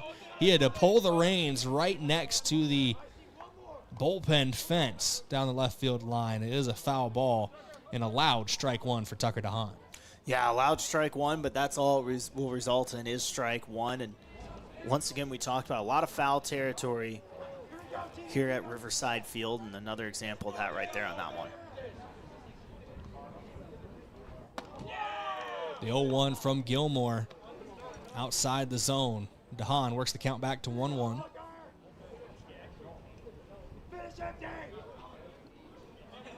Gilmore with the 1-1. Chopper left side of the infield. That one is going to sneak through the gap for a base hit. Leadoff single for Tucker DeHaan. Puts a runner on for Sioux Falls West and rolls to the top of the order with Lawson Hensley, the center fielder, now coming to the plate. Yeah, nice piece of hitting there. DeHaan's had once again, some long foul balls in each of his at-bats today, and finally able to get one down there for a hit, and now sitting over at first base. And Hensley shows bunt here. Well, that one fouled back, unplayable. Foul ball from Hensley. Hensley so far in this one, Josh, he has been a problem causer for Yankton. 2 for 3, an RBI, and 2 runs scored from his leadoff spot. Doing exactly what you want from a leadoff man. Right. Get on base and give your guys behind him a chance. He's still looking to lay down a bunt there. A high throw that Goki fortunately is able to come up with on that one from Johnson. Could have been a disaster. I want to check Sam Goki's vertical on that one. Had a sky up for that. Almost an errant throw, but great play made over at first base. Would have been the 5th error of the game for Yankton Post 12. Gilmore set for the 1-1. Hensley showing bunt again. Got too much on top of that one. Fouled it back behind him. Yeah, barely was able to nick that one, and now that takes away the bunt opportunity here. Bunt situation with 2 strikes, more likely than not. Now we'll see him adjust to that and take more of a regular stance. Gilmore fires home the 1-2. Runner takes off for second. Throw down. Not in time. No, it is in time. Great play over there at second base. We're going to have to watch that one back again in your Vision Care Associates replay. And Josh, that was a strike him out, throw him out for Brennan Gilmore as well. Let's slow this down on your replay. Courtesy, once again, of Vision Care Associates. Strike 3 called, throw down to the second base bag, and we don't have a zoomed-in camera at the second base bag, but close play at second. Umpire has a much better view than we got, Josh, and they got him out. Yeah, nice piece there. Once again, a momentum possibly changing play. Obviously still down a lot here. That's big for Yank to get a quick 2 outs on that, get the strikeout. Then the lead runner over there. Is that officially a 1-2-4? Is that what that goes down the books as? It's a something, that's for sure. I know obviously 2 and 4 involved in that, but heck of a play there from the trio involved there between Brennan Gilmore, Gavin Johnson, and Jackson Kudera. Might be the first strike him out, throw him out I've seen this season as well, as that one is left outside for a ball. 2-1 count now here to Brody Jacobson, the shortstop for Post 15 West. Remember in our post game from game 1 today, Coach Drew Lawrence, as that one misses low, spoke highly of his catcher's defensive abilities, even though not at 100% behind the plate. Dealing with a couple knocks is Gavin Johnson. Still one of the best defensive catchers in the state, but this one is rocketed out to right center field. Easton Feeser, though, covering a lot of ground. I did not think he'd get to that one in time, but allowed out number 3. Technically, 1-2-3 goes Post 15 West. We head to the bottom of the 6th in a 9-2 ball game. Yankton trying to cut into that deficit when we come back. That scoreboard update from SWAT Chiropractic and Rehab, and this inning break courtesy of Avera. Back in 1 minute from Riverside Field. If you want a job where your work matters, you belong at Avera. Here, we've invested in our workforce because every Avera team member drives our health ministry forward, making a difference in lives and communities every day. We offer competitive pay, great health insurance, and even career opportunities. We're putting people first, including you. Search for local job openings and apply at avera.org/careers. In nearly every family's lineage, there's a tie to agriculture. It's a legacy reflected in how we raise our kids, help our neighbors, and respect what we have. Farmers Union Insurance was built on that legacy. And while our roots are in agriculture, our protection has grown to include home, auto, business, health, and life. Protect your legacy. Farmers Union Insurance.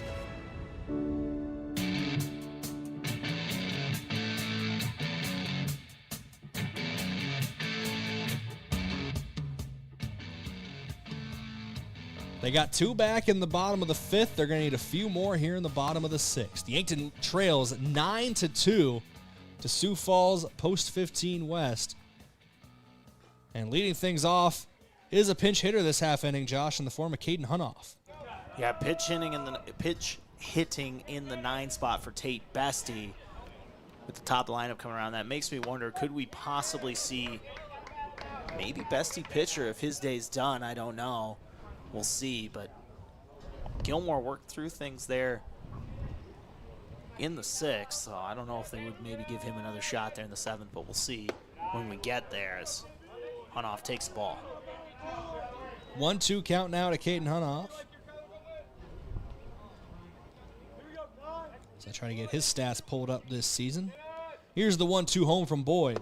Hunoff takes it for ball 2. It's a 2-2 count. Caden Hunoff, limited sample size, only 14 at-bats officially registered, but a .357 batting average and a 1.098 OPS. 5 hits, including a double and a triple, and 5 RBIs. And this one ripped down the left field line. That's going to drop in fair territory. Caden Hunoff with a leadoff knock, and he's going to stretch it into 2. A leadoff double for Caden Hunoff on the pinch hit. Yeah, you bring him in to see what he can do with the bat, and right there, dropping it in for a double to start this inning. Can Yankton continue to climb and cut into this lead? We'll see, but they're off to a good start. That's going to roll over to the top of the order in a big way as Gavin Johnson will step into the batter's box. Sam Goki should be lined up in the on-deck circle with Easton Feeser in the hole.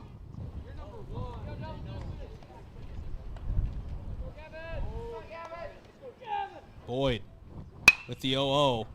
Chopped foul by Johnson. As there's a foot race between a couple Post 15 West players out to that ball in the left field line, and number 17 got there first. 17 beats 15 to the ball for Post 15.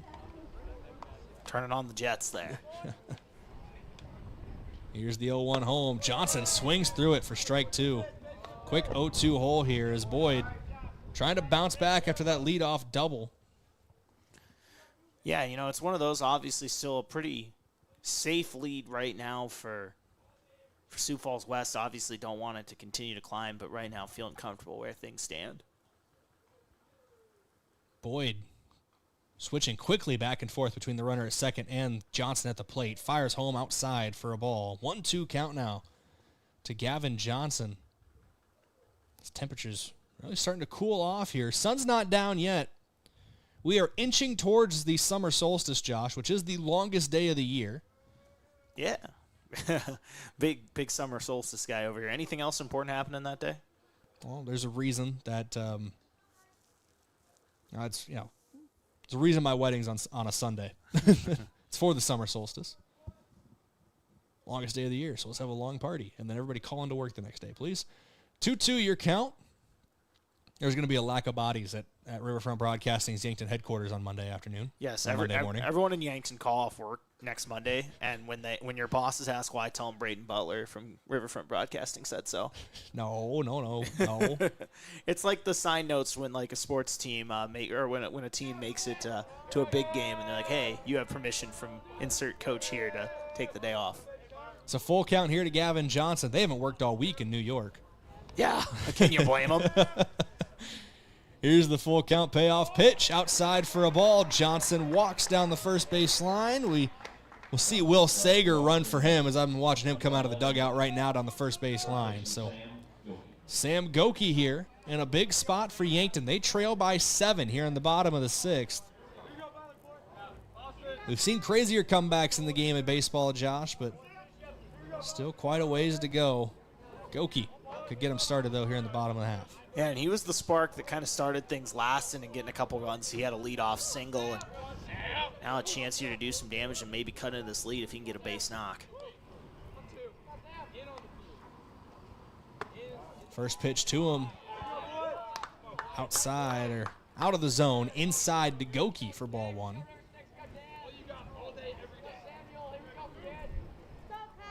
Boyd comes set for the 1-0. 2 runners on for Yankton post 12. 1-0 in there for a strike. A 1-1 count now to Goki. Hunoff leading off a second base. Sager now leading off a first, running in place of Gavin Johnson. Boyd comes set for the 1-1. Stares long at second base and now fires home. That one around the eyes of Goki for ball 2. And once again here, Yankton looking to continue that positive momentum. Goki obviously looking to get a hit, but if he could also draw a walk potentially, either way, just get on base. Here's the 2-1 home. In there for a strike, make it a 2-2 count. The Goki connection in Yankton baseball is a fun one for me, Josh. When I started in the summer of 2022, I was running board for baseball when Joe Goki was making plays in his senior season. And now Joe Goki, not only a Mount Marty athlete, but is an assistant coach for this team. And his younger brother, Sam, obviously one of the best high school players in the state the last 2 years. As this one's been sent into center field and gloved out in center. Hunoff starts to take off for third. He doubles back instead.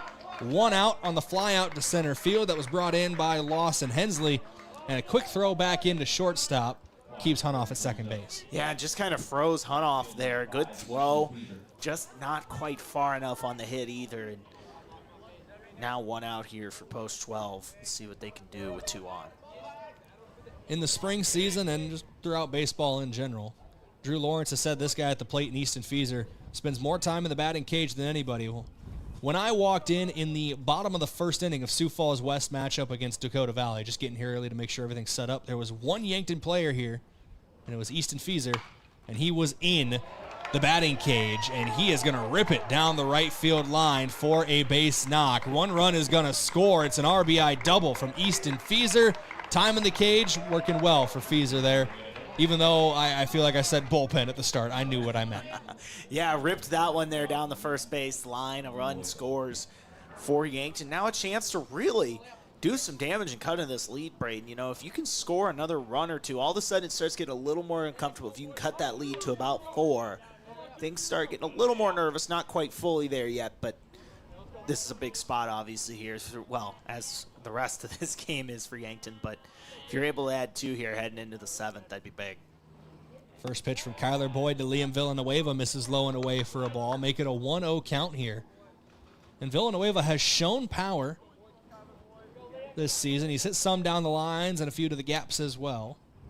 So it's someone to keep an eye on here. And with the outfield, playing fairly close, trying to go home and stop the run on a potential sac fly opportunity. That is something to keep an eye on. It's a 1-1 count now to Villanueva. future Mount Marty Lancer, a member of the football program this coming fall, as he chops this one foul down the third base line. Yeah, I'm looking forward to see what he can do at the Mount next year, but an exciting player overall and a multi-sport athlete.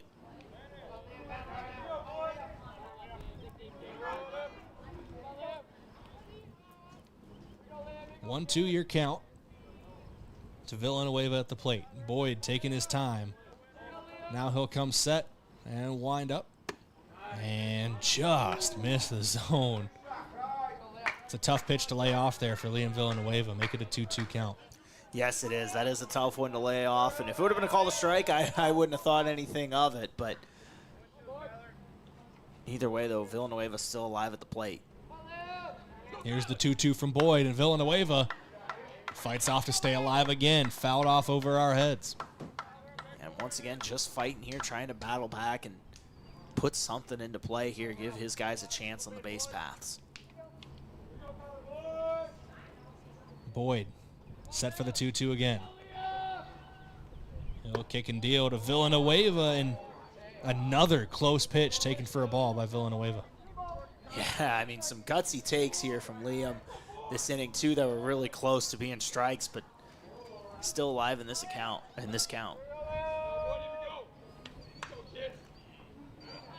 payoff pitch, foul.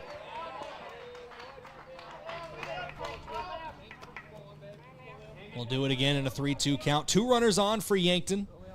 To paint the picture for you, they do trail by 6. It's 9-3, 1 out. Runners on second and third. And now a full count again for Villanueva.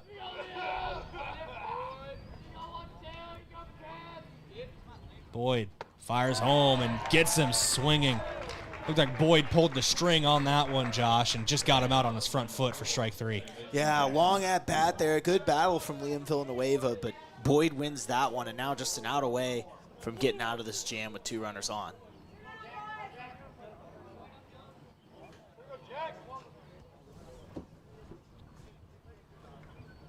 This is going to bring Jackson Kudera to the plate for Yankton, and a high infield chopper gloved over at third base across the diamond. Gets away from the first baseman. An error at first is going to lead to a run scoring. Maybe 2. No, Fieser doubles back and heads back to the third base bag. Yeah, and Yankton adds a run there on an error, but kind of a weird play. Fieser was at second and didn't take off with 2 outs.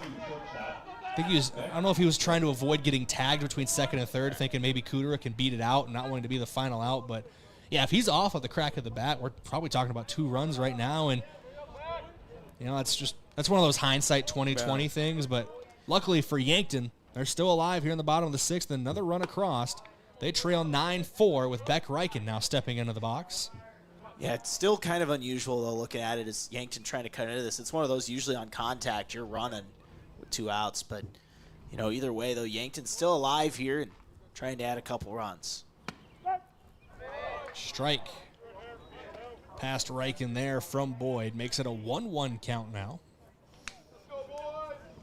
Reichen at the plate. Kamshoff on deck, and then Carter Boomsma in the hole. And if it gets past Boomsma, Josh, Yankton will have batted around. They've already seen 6 guys come to the plate. 2 have scored. 2 are on base, and 2 are out.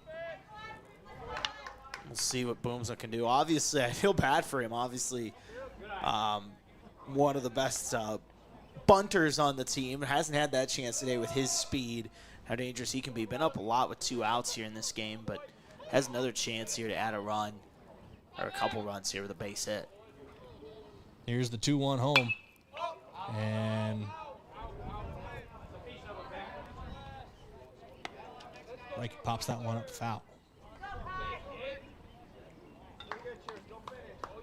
Sorry, I think I misspoke and got you off kilter there, Josh. I meant Reichen's at the plate, not Boomsma. Oh, that's my bad. Whoops. I set you up poorly for that. Whoops. I want to apologize to you. Well, and they hold the bat kind of similarly, and it threw me off a little bit because that's what I was looking at. It's all right. If you say Boomsma's down there, I'll go with you. Yeah. No, that's my Beck apologies. Reichen. Whoops. My apologies there, Josh. I went on a whole tangent, too. What am I talking about? Could prove correct here in the bottom of the 6th. And no matter what happens in the top of the 7th now, we will see Unless Yankton scores 6 more runs this half inning, of course. But we will see Boomsma come to the plate at some point in this game, as he is currently in the hole. 2-2 count now to Beck Reichen. 2 runners on with 2 down in the inning. As Deuce is wild for number 2 for Yankton post 12. Boyd fires home, and Reichen into center field, but right into the glove of Lawson Hensley. And with the outfield playing closer, they're able to glove that one really easily for out number 3. 2 more come across in the bottom of the 6th, but Yankton still trails by 5. 9-4 your score on the SWAT Chiropractic and Rehab scoreboard. We're back in 1 minute after this inning break, courtesy of Avera. It's the top of the 7th from Riverside Field. Have a craving for wings or delicious burgers or Pivo fries? Come sink your teeth into the mouth-watering burgers and wings at Checkers Sports Bar and Grill in Yankton. With a menu that's flavor frenzy, there's something for every fan. Grab your friends, bring your family, and head down to Checkers. Checkers Sports Bar and Grill is Yankton's favorite spot for food, friends, and sports. Open Tuesday through Sunday. Your game days belong at Checkers. Need custom clothing for your team, fundraiser, business, or event? Let JJ Benji's make it easy. Forget about taking orders, collecting money, and handing out shirts yourself. JJ Benji's handles everything for you. They create a custom online store with the merchandise you want to offer. Items are ordered and paid for online, and JJ Benji's ships the items directly to them. All you have to do is share the link or QR code. That's it. Contact JJ Benji's in Yankton to learn more about it.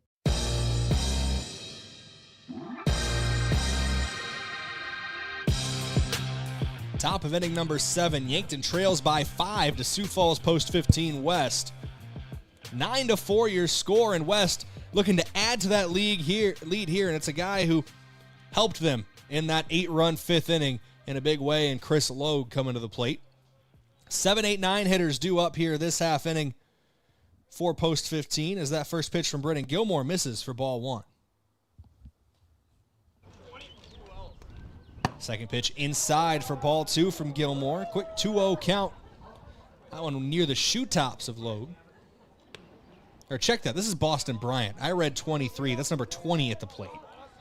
Boston Bryant at the plate. Bennett Duncan on deck. Jackson Dunn in the hole. That's your 3-batter minimum this half inning, as the 2-0 pitch is popped up and out of play for the first strike of this at-bat. That's the 15th pitch so far today for Brennan Gilmore, working into his 2nd inning out of the bullpen. Here's the 2-1 home. Outside for a ball. Make it a 3-1 count from Gilmore.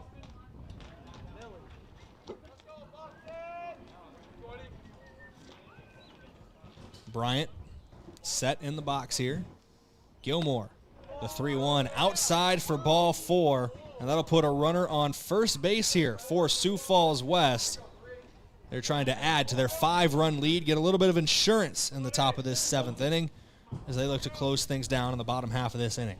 Right, and things not uncomfortable for them yet, Brayden, but somewhere, Yankton getting the bats going the last couple innings, putting a couple up each inning, and not completely out of it yet, but West obviously looking to add a run here and maybe put this one to bed. I know it happened to a different Cardinal direction out of Sioux Falls earlier today, but that 11-run inning that Yankton had over Sioux Falls East in Game 1 has to be on the mind not only of Yankton, the confidence that they can do that again, but also on the mind of Sioux Falls West. They have to avoid that as the runner takes off for second. Throw down is in there in time. Another runner thrown out by Gavin Johnson behind the plate, Josh, as ball gets away from Simon Kamshoff as they were trying to go around the horn, but yeah, and he's got 2 of those today, and maybe, we talked about Beck Reichen being Defensive Player of the Game. Gavin Johnson might have something to say about that, too. And Johnson might get the edge due to voter fatigue, as Beck Reichen got the win this morning in that category. But I think right now, the only win on both of their minds is clawing back and getting a win in this ball game. But they're saying that was LeBron James's #1 competition for MVP back in the day, honestly, throughout his career. The Eastern European big man, voter fatigue. Anyway, here's the 3-0. Strike 1 for Brennan Gilmore. Did he win 3 or 4? I think he won 4 total, but he should have won like 10. Yeah, that's crazy. There has been no one in the league more valuable than LeBron James over the last 20-plus years. 23, I think, actually. As a lifelong Bulls fan, Yeah. Michael Jordan is the GOAT, but you got to respect LeBron James. Yeah, absolutely. Nothing's wrong with being number 2. Right. Second best player of all time, you know? Yeah, no, and it's one of those where I look at it, and I saw today, apparently, as you know, I'm kind of getting off on a thing here. I guess he's apparently in negotiations maybe to return to the Lakers. I thought it was kind of assumed that he was just heading somewhere else for maybe his last year or so, but now maybe going back to the Lakers this season. We'll see what happens there. Well, the offseason plays out. Well, so I forgot that he's unrestricted free agent. For some reason, I thought he had one more year at the Lakers. No, he is a free agent, so it'll be interesting to see what he decides to do. Obviously, all options on the table for him. I'm kind of rooting for him to go to the Warriors. Just no Draymond in the mix of that. Just him and Steph being two old guys trying to get one more. Oh, they'd be. I would watch. I don't know if I'd watch every game because that's just not how I am with the NBA. But you know that's something I would tune in for a few games at least, and would like to see that. During our tangent, Bennett Duncan was able to draw a walk to first base, and now Jackson Dunn is at the plate. It's a 1-1 count to him. Of course, we're waiting on the Giannis trade, too, in the NBA. We'll see what happens with him. We've been waiting on that in the last 4 off seasons, and guess who's still in Milwaukee? Yeah. Here's a shot down the right field line, out of play. There's somebody else warming up in the bullpen for Yankton. Looks like number 12. That might be Liam Villanueva over there, throwing a little bullpen warm-up. Is Gilmore. He is ahead in the count 1-2. Chopper right side of the infield. Potential double play ball. Kudera to Reichen. No throw to first as Reichen was outstretched at the second base bag to make sure they got the lead runner. But 2 down now in this half inning. Runner on first base for Sioux Falls West. And that is going to bring Matt Jensen, the first baseman, to the plate. And credit to Kudera on that play, Brayden. I didn't think he was going to have time to make that throw at second. I thought the play was going to be at first the whole way, but gets it over there just in the nick of time. Get the second out here in the 7th.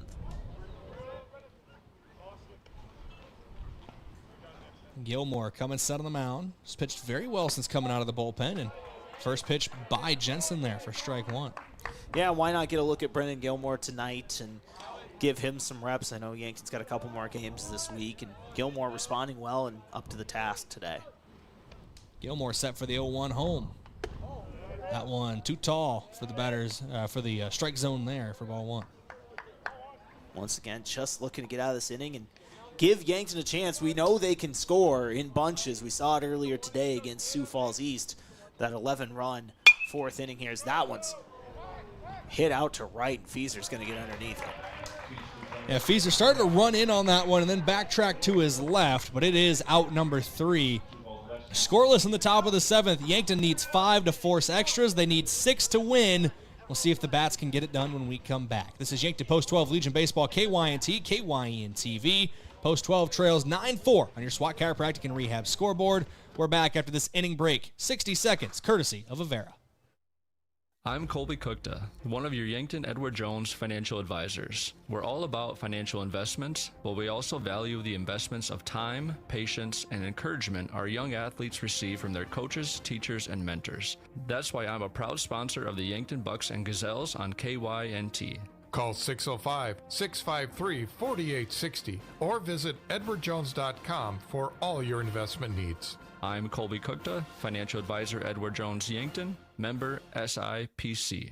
At Mount Marty University, students get real support and real opportunities. Hi, I'm Maya, and I'm a business major at Mount Marty University. The professors here at Mount Marty are just amazing. They're very good about supporting me through future internships and jobs that they try and line me up with, and they also provide real life experiences in the classroom through projects and speakers and things like that. Start your journey online at mountmarty.edu. Changes in the field as we come back live here on KYNT and KYN-TV. Beckett Whitlock comes in at first base. Matt Jensen moves from first to second. Boston Bryant out of the fielding rotation here as Simon Kampshoff to lead things off. Fouls that one off. The opening pitch of this half inning from Kyler Boyd. It is last chance saloon for Yankton Post 12. They need 5 to tie. They need 6 to walk it off in the bottom of the 7th, or bottom of the 7th here. As Kampshoff pops this one up, playable behind home plate, and landed perfectly between the protective net and the top of the press box here. So they actually hit off one of the windows of the main box to our left. You don't see that very often. I might go look at the window here and see if we're missing one. As Josh goes to check on the scenery and make sure everything is squared away and okay. Here's the 0-2 home from Boyd. Kampshoff swings through it for a strike. It's a 3-pitch punch out for Kyler Boyd. Now 1 down in the bottom of the 7th inning. Sioux Falls West 2 outs away from taking this matchup with Yankton. So my sources are telling me that foul ball was dangerously close to us having a long conversation with Kurt Dykstra tomorrow. Oh, it hit right next to the camera. That's never happened. That's literally millions to one. So, like, right here in between our window next to me and the one with the camera here. So now we have a new fear unlocked. And after, talked at length about Simon Kampshoff and his great Lewis and Clark Classic just a week and a half ago, and gave him the praise he rightfully earned. It almost takes out our camera. You made him a whole graphic and everything. Put a whole graphic together for him. Oh, man. Back to the live action here. It's an 0-2 count to Carter Boomsma here, the 8-hitter in the Yankton lineup, as he takes that one for a ball, low and away. 1-2 count to him. Once again here, down to their last couple outs. Yankton down 5, just trying to find a way to stay alive here. Kyler Boyd trying to slam the door. Here's the 1-2. Outside for a ball. 2-2 count now to Boomsma.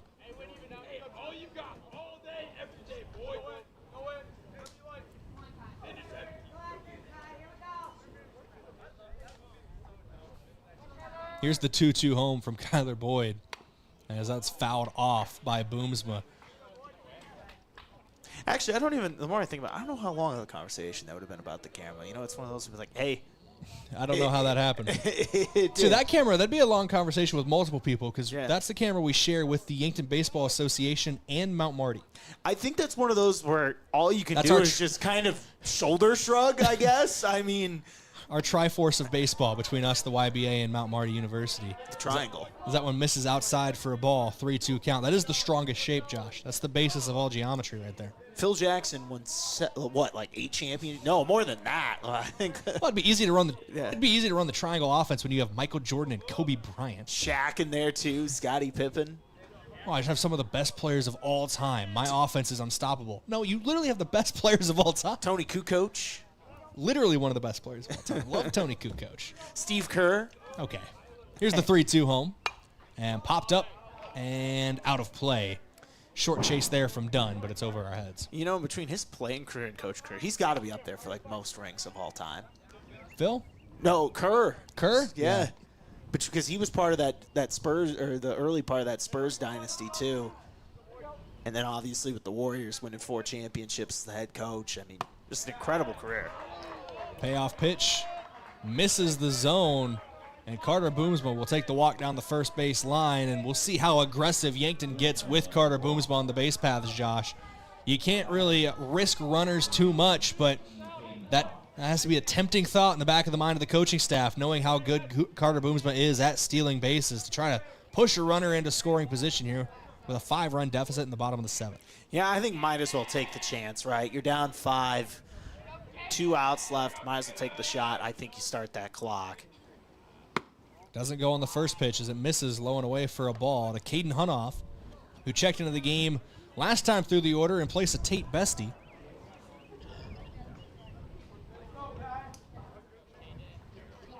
It's a 1-0 count here.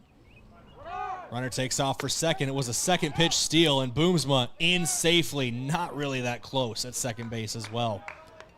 Yeah, got a good jump. Another stolen base for Carter Boomsma. And now we'll see with 1 out here and 1 on. Can Yankton get something going down to their last couple outs? Made the comment earlier, Josh, about the vertical of Sam Goki at first base. We also might have to check the vertical of Jensen over at second base for post 15. He skied up to keep that one from center field. as it's now a 1-2 count to Caden Hunoff. And you're right. I think that one was headed out into the outfield there if he doesn't make that play.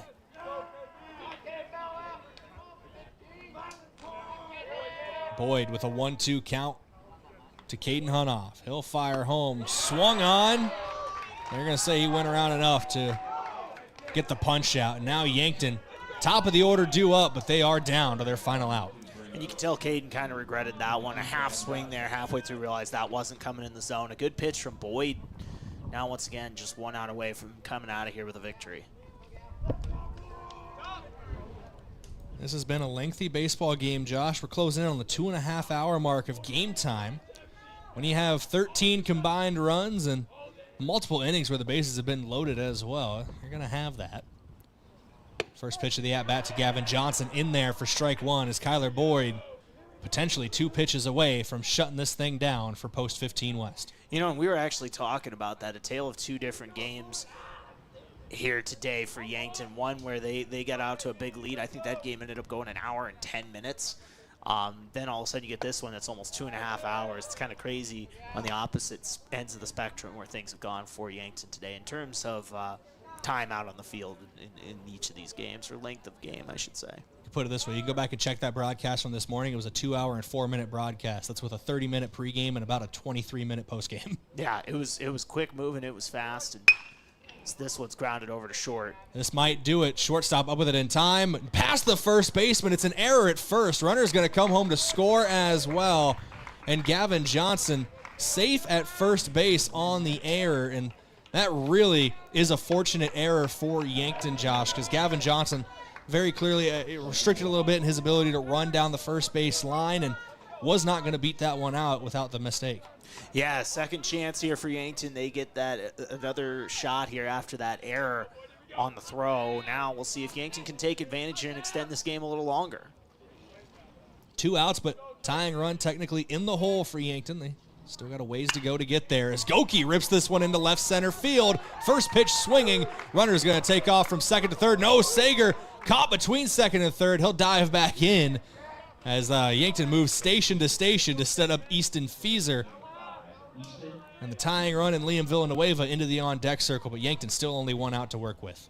Yeah, just 1 out to work with here, but big bat up here with Easton Fieser. If there was ever a time for him to have his 3rd home run of 2026, I think it would be now. Well, obviously, Yankton wouldn't be able to tie it with 1 swing of the bat here, but to make it a 1-run ball game. And Fieser, hard shot to the right side of the infield. Easy play, though, for Jensen at second. He flips to second base, and that will do it in this one. Yankton scores 5 runs in the final 3 innings, but they do fall short. 9-5 here, as the lead was just insurmountable for Sioux Falls post 15 West. It's a fun night of baseball, fun day of baseball here at Riverside Field, but Yankton does come up short in the end. They go 1-1 on the day, 14-0 over Sioux Falls East, and 9-5 a loss over Sioux Falls West. We're going to go to break, come back in a couple minutes. We'll have your post-game report, courtesy of Mason Schramm and the Move Group. Are you buying or selling? Move with Mason and the Move Group. We'll hear from head coach Drew Lawrence, and we'll go through your stats from this one as well. 9-5 your final score. Yankton falls by 4. We're back after this on KYNT, KYN-TV. If you've been suffering from chronic pain or a recent injury, check us out, Lane, Reed, and Cole Sawatsky at SWAT Chiropractic and Rehab. We offer a wide variety of treatments and techniques, including dry needling, cupping, chiropractic adjustments, and sports rehabilitation. Our mission is to ensure an individualized and efficient treatment plan to get you back on your feet. From ankle sprains and sports injuries to neck pain and headaches, we've got your back. Give us a call or book an appointment on our website. SWAT Chiropractic, specialized wellness and therapy. Located on Summit Street across from the high school. Do you struggle with dry contacts? At Vision Care Associates, we have a great option. Infused contact lenses by Bosch & Lomb. Infused lenses are designed to ensure that your eyes stay hydrated and irritation-free, even after a full day of wear. Our doctors specialize in fitting these lenses for maximum comfort and optimal vision. Schedule your consultation and experience the all-day comfort and crisp, clear vision you deserve. Vision Care Associates, where the health of your eyes comes first. At H&H Roofing, we don't just fix roofs, we protect families. We're family-owned, locally operated, and dedicated to keeping our community safe and dry. Every nail, every shingle, every handshake, it all matters to us. From repairs to full roof replacements, we treat every home like it's our own. Because when your home is secure, we feel secure. For honest work and dependable results, trust the local team that cares. Call H&H Roofing in Yankton today. We've got you covered. The Sureco exclusive SureLink wireless remote system features the most advanced industrial Bluetooth technology and best-in-class express operation. Operate any Sureco electric product with the SureLink Pro and EZR remotes or with your smartphone using the SureLink app. To learn more, contact your authorized Sureco distributor or find us at sureco.com. Demand the best. Demand Sureco. When you make the right decision, it feels good. Like picking the perfect accent rug or choosing a good night's sleep over an all-night crime show binge. It feels really good to make the right insurance decision too. That's why State Farm agent Rhonda Westland is right here in Yankton to help you select the right protection at the right price. Rhonda will make sure you understand your State Farm coverages so you'll know what to expect if the unexpected happens. With State Farm agent Rhonda Westland, it's easy to make the right choice. Just call her. When you want the real deal, like a good neighbor, State Farm is there. It's easy to fall into the weekend warrior routine. A long hike, a hard gym session, a pickup game, or a full day of yard work can feel productive until your body reminds you it hasn't been building up to that load. This is Dr. Mackenzie Erlinson with First Chiropractic Centers. Injuries often happen when the demand suddenly outpaces what your joints and muscles are prepared for. Want to stay active without the setbacks? Visit First Chiropractic Centers today with offices in Yankton, Hardington, Tyndall, and Wagner, inspiring and empowering others to healthier living.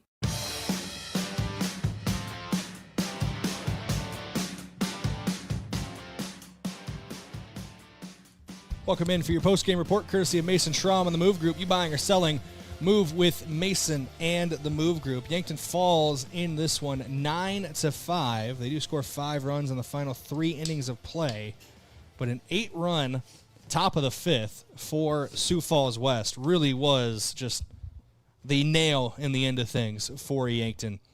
As no runs after that for West, but that is all that they needed.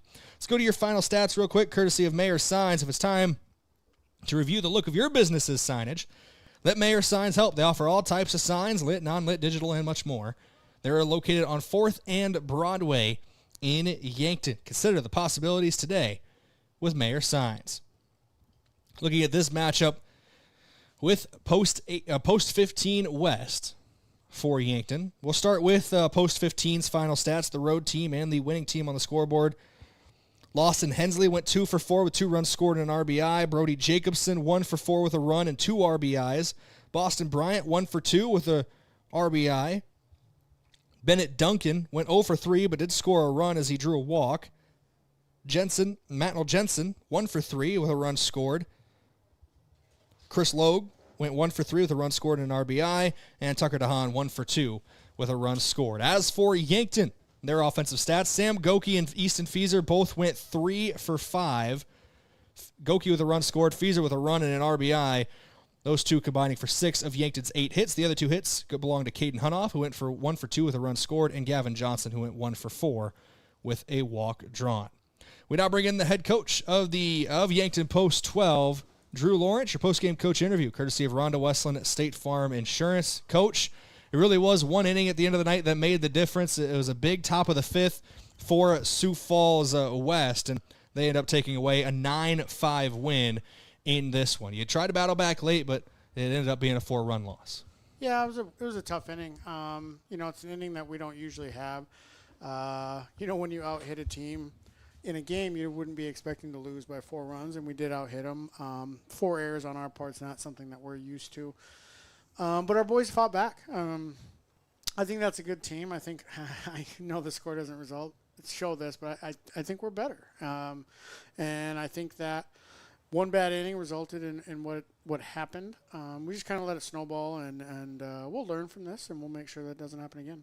Got to give a lot of credit to your guys. I know you mentioned it already. They didn't roll over after going down 9-0. You score 5 runs in the final 3 innings, 2 in the 5th, 2 in the 6th, 1 in the 7th to make it a 9-5 game. But up till that 5th inning, Coach, it was a pitcher's duel both ways between these two squads. Yeah, pitchers did really good, and Chase did a really good job up until that 5th inning. You go into a top of the 5th, 1-0, you really don't expect to give up 8 runs, and there was just some things that, and West did some things really well that inning. Bunting, they did really well, and a couple of bad luck things, or balls didn't bounce our ways when we were trying to cut the run at home. But yeah, you go into the 5th, 1-0, you're not really expecting it to be, oh, okay, now we got to battle back to find a way to get into the game, but that's how it ended up. In the 6th, we were probably one more hit away from things getting really interesting. One more hit, and all of a sudden we were only going to be down 2 or 3 before we get into the last inning, and that would have been a little bit more fun, and momentum would have been on our side. So credit to the guys for fighting and being able to come back. The game of baseball, there's always going to be ups and downs, and so this is just a good learning experience, and we'll hope to see them in Rapid.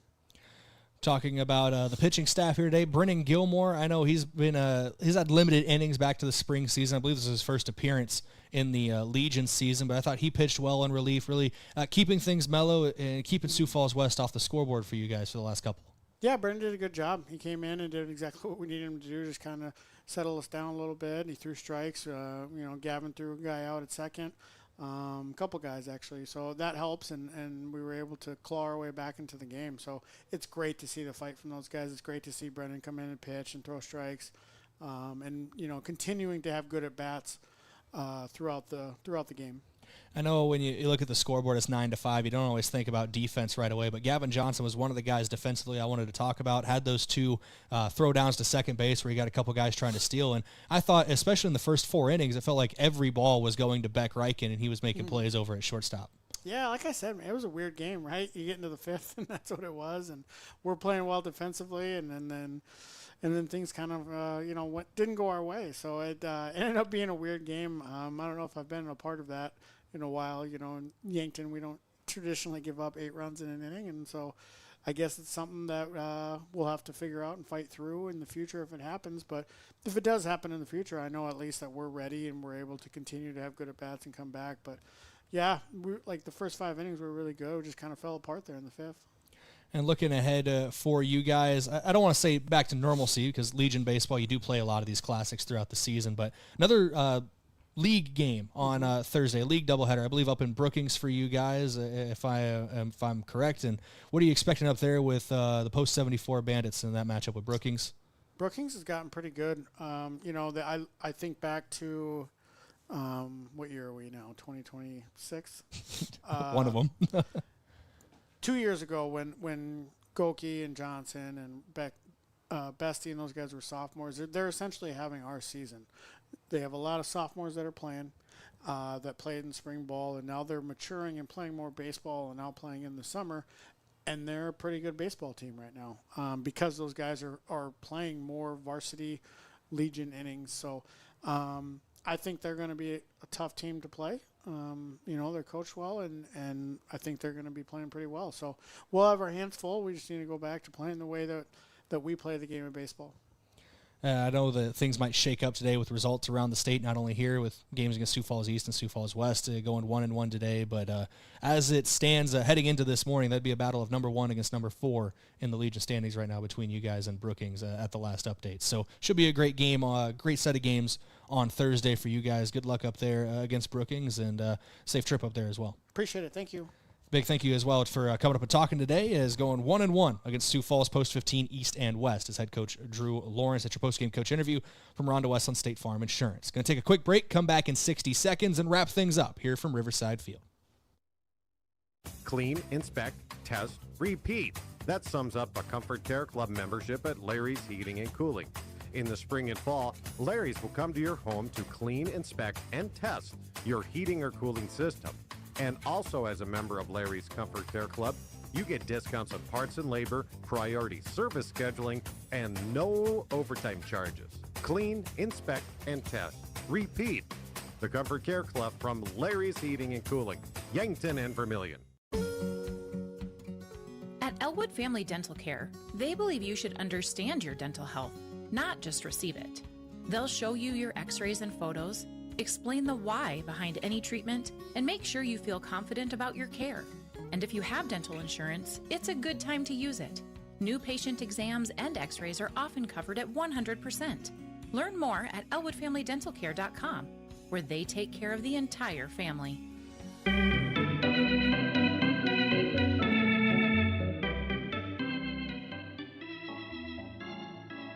Welcome back here on KYNT and KYN TV, your post-game report courtesy of Mason Strom and the Move Group. You buying or selling? Move with Mason and the Move Group. Just going over the final box score. Your pitching stats for today. Chase Cooley he was handed the loss at the end of things. 4 innings pitched, 4 hits, 5 runs, all earned, 2 strikeouts and 2 walks. Boston Frick came in, pitched an inning, gave up 2 hits, 4 runs, 2 earned. And Brennan Gilmore pitched the final 2 innings, gave up just 1 hit. It did issue 2 walks, had a strikeout, and no runs allowed. On the mound for Post 15 West, Voss got the start, 4 innings pitched. He got the win as well. 5 hits, 2 runs, both earned, 5 strikeouts to 5 walks. And Kyler Boyd shut things down for the final 3 innings. 3 hits, 3 runs, only 1 of them earned, 4 strikeouts to 3 walks. Yankton will travel to Brookings on Thursday. That's your schedule preview, courtesy of Parker Hannafin of Yankton. Look ahead to a brighter future with a new career at Parker of Yankton. All benefits begin day 1. Parker, engineering your success. Last thing we'll do here is give out your awards and then say good night from Riverside Field. Offensive player of the game, courtesy of Hy-Vee with his helpful smile in every aisle. We're going to give that one to Easton Feeser. 3 for 5 at the plate for him today. 1 run scored, 1 run driven in. He is consistently a force out there for Yankton. Led the team in total bases as well with 4. Your hustler of the game from H&H Roofing. H&H Roofing has got you covered. That'll go to Sam Goki. It was really hard to decide offensive player of the game between the two, between him and Feeser. Feeser just had that run driven in, so we give him the nod there. But Goki, 3 for 5, 3 total bases for him, a run scored. He played very, very well as well for Yankton. Your defensive player of the game from Olson's Pest Technicians, your residential and commercial pest control solution. Call 1-800-KIL-BUGS. We're going to go with Gavin Johnson for that one. The late... the couple of throws down to second base, getting guys trying to steal late. It reminds you just how good he is as a defensive catcher, and he's not at 100% right now either and still able to make those fantastic plays. He'll be your defensive player of the game.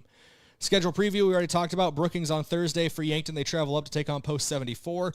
The next time that Post 12 is at home is actually not until July 7th, so about 3 weeks before they're playing again at Riverside Field, just due to some road games in Legion play and some road classics and tournaments as well. So be tuned in for that one, July 7th here at Riverside Field. But until next time, for Josh Boelter, I've been Brayden Butler. Big thank you to Cash McDonald for running everything back at KYNT Studios. Thank you to our sponsors and, of course, you, the listener. Without you, this broadcast is not possible. Yankton goes 1-1 on the day, defeating Sioux Falls East 14-0, falling to Sioux Falls West 9-5. Till next time, here on KYNT and KYN TV, thank you for joining us.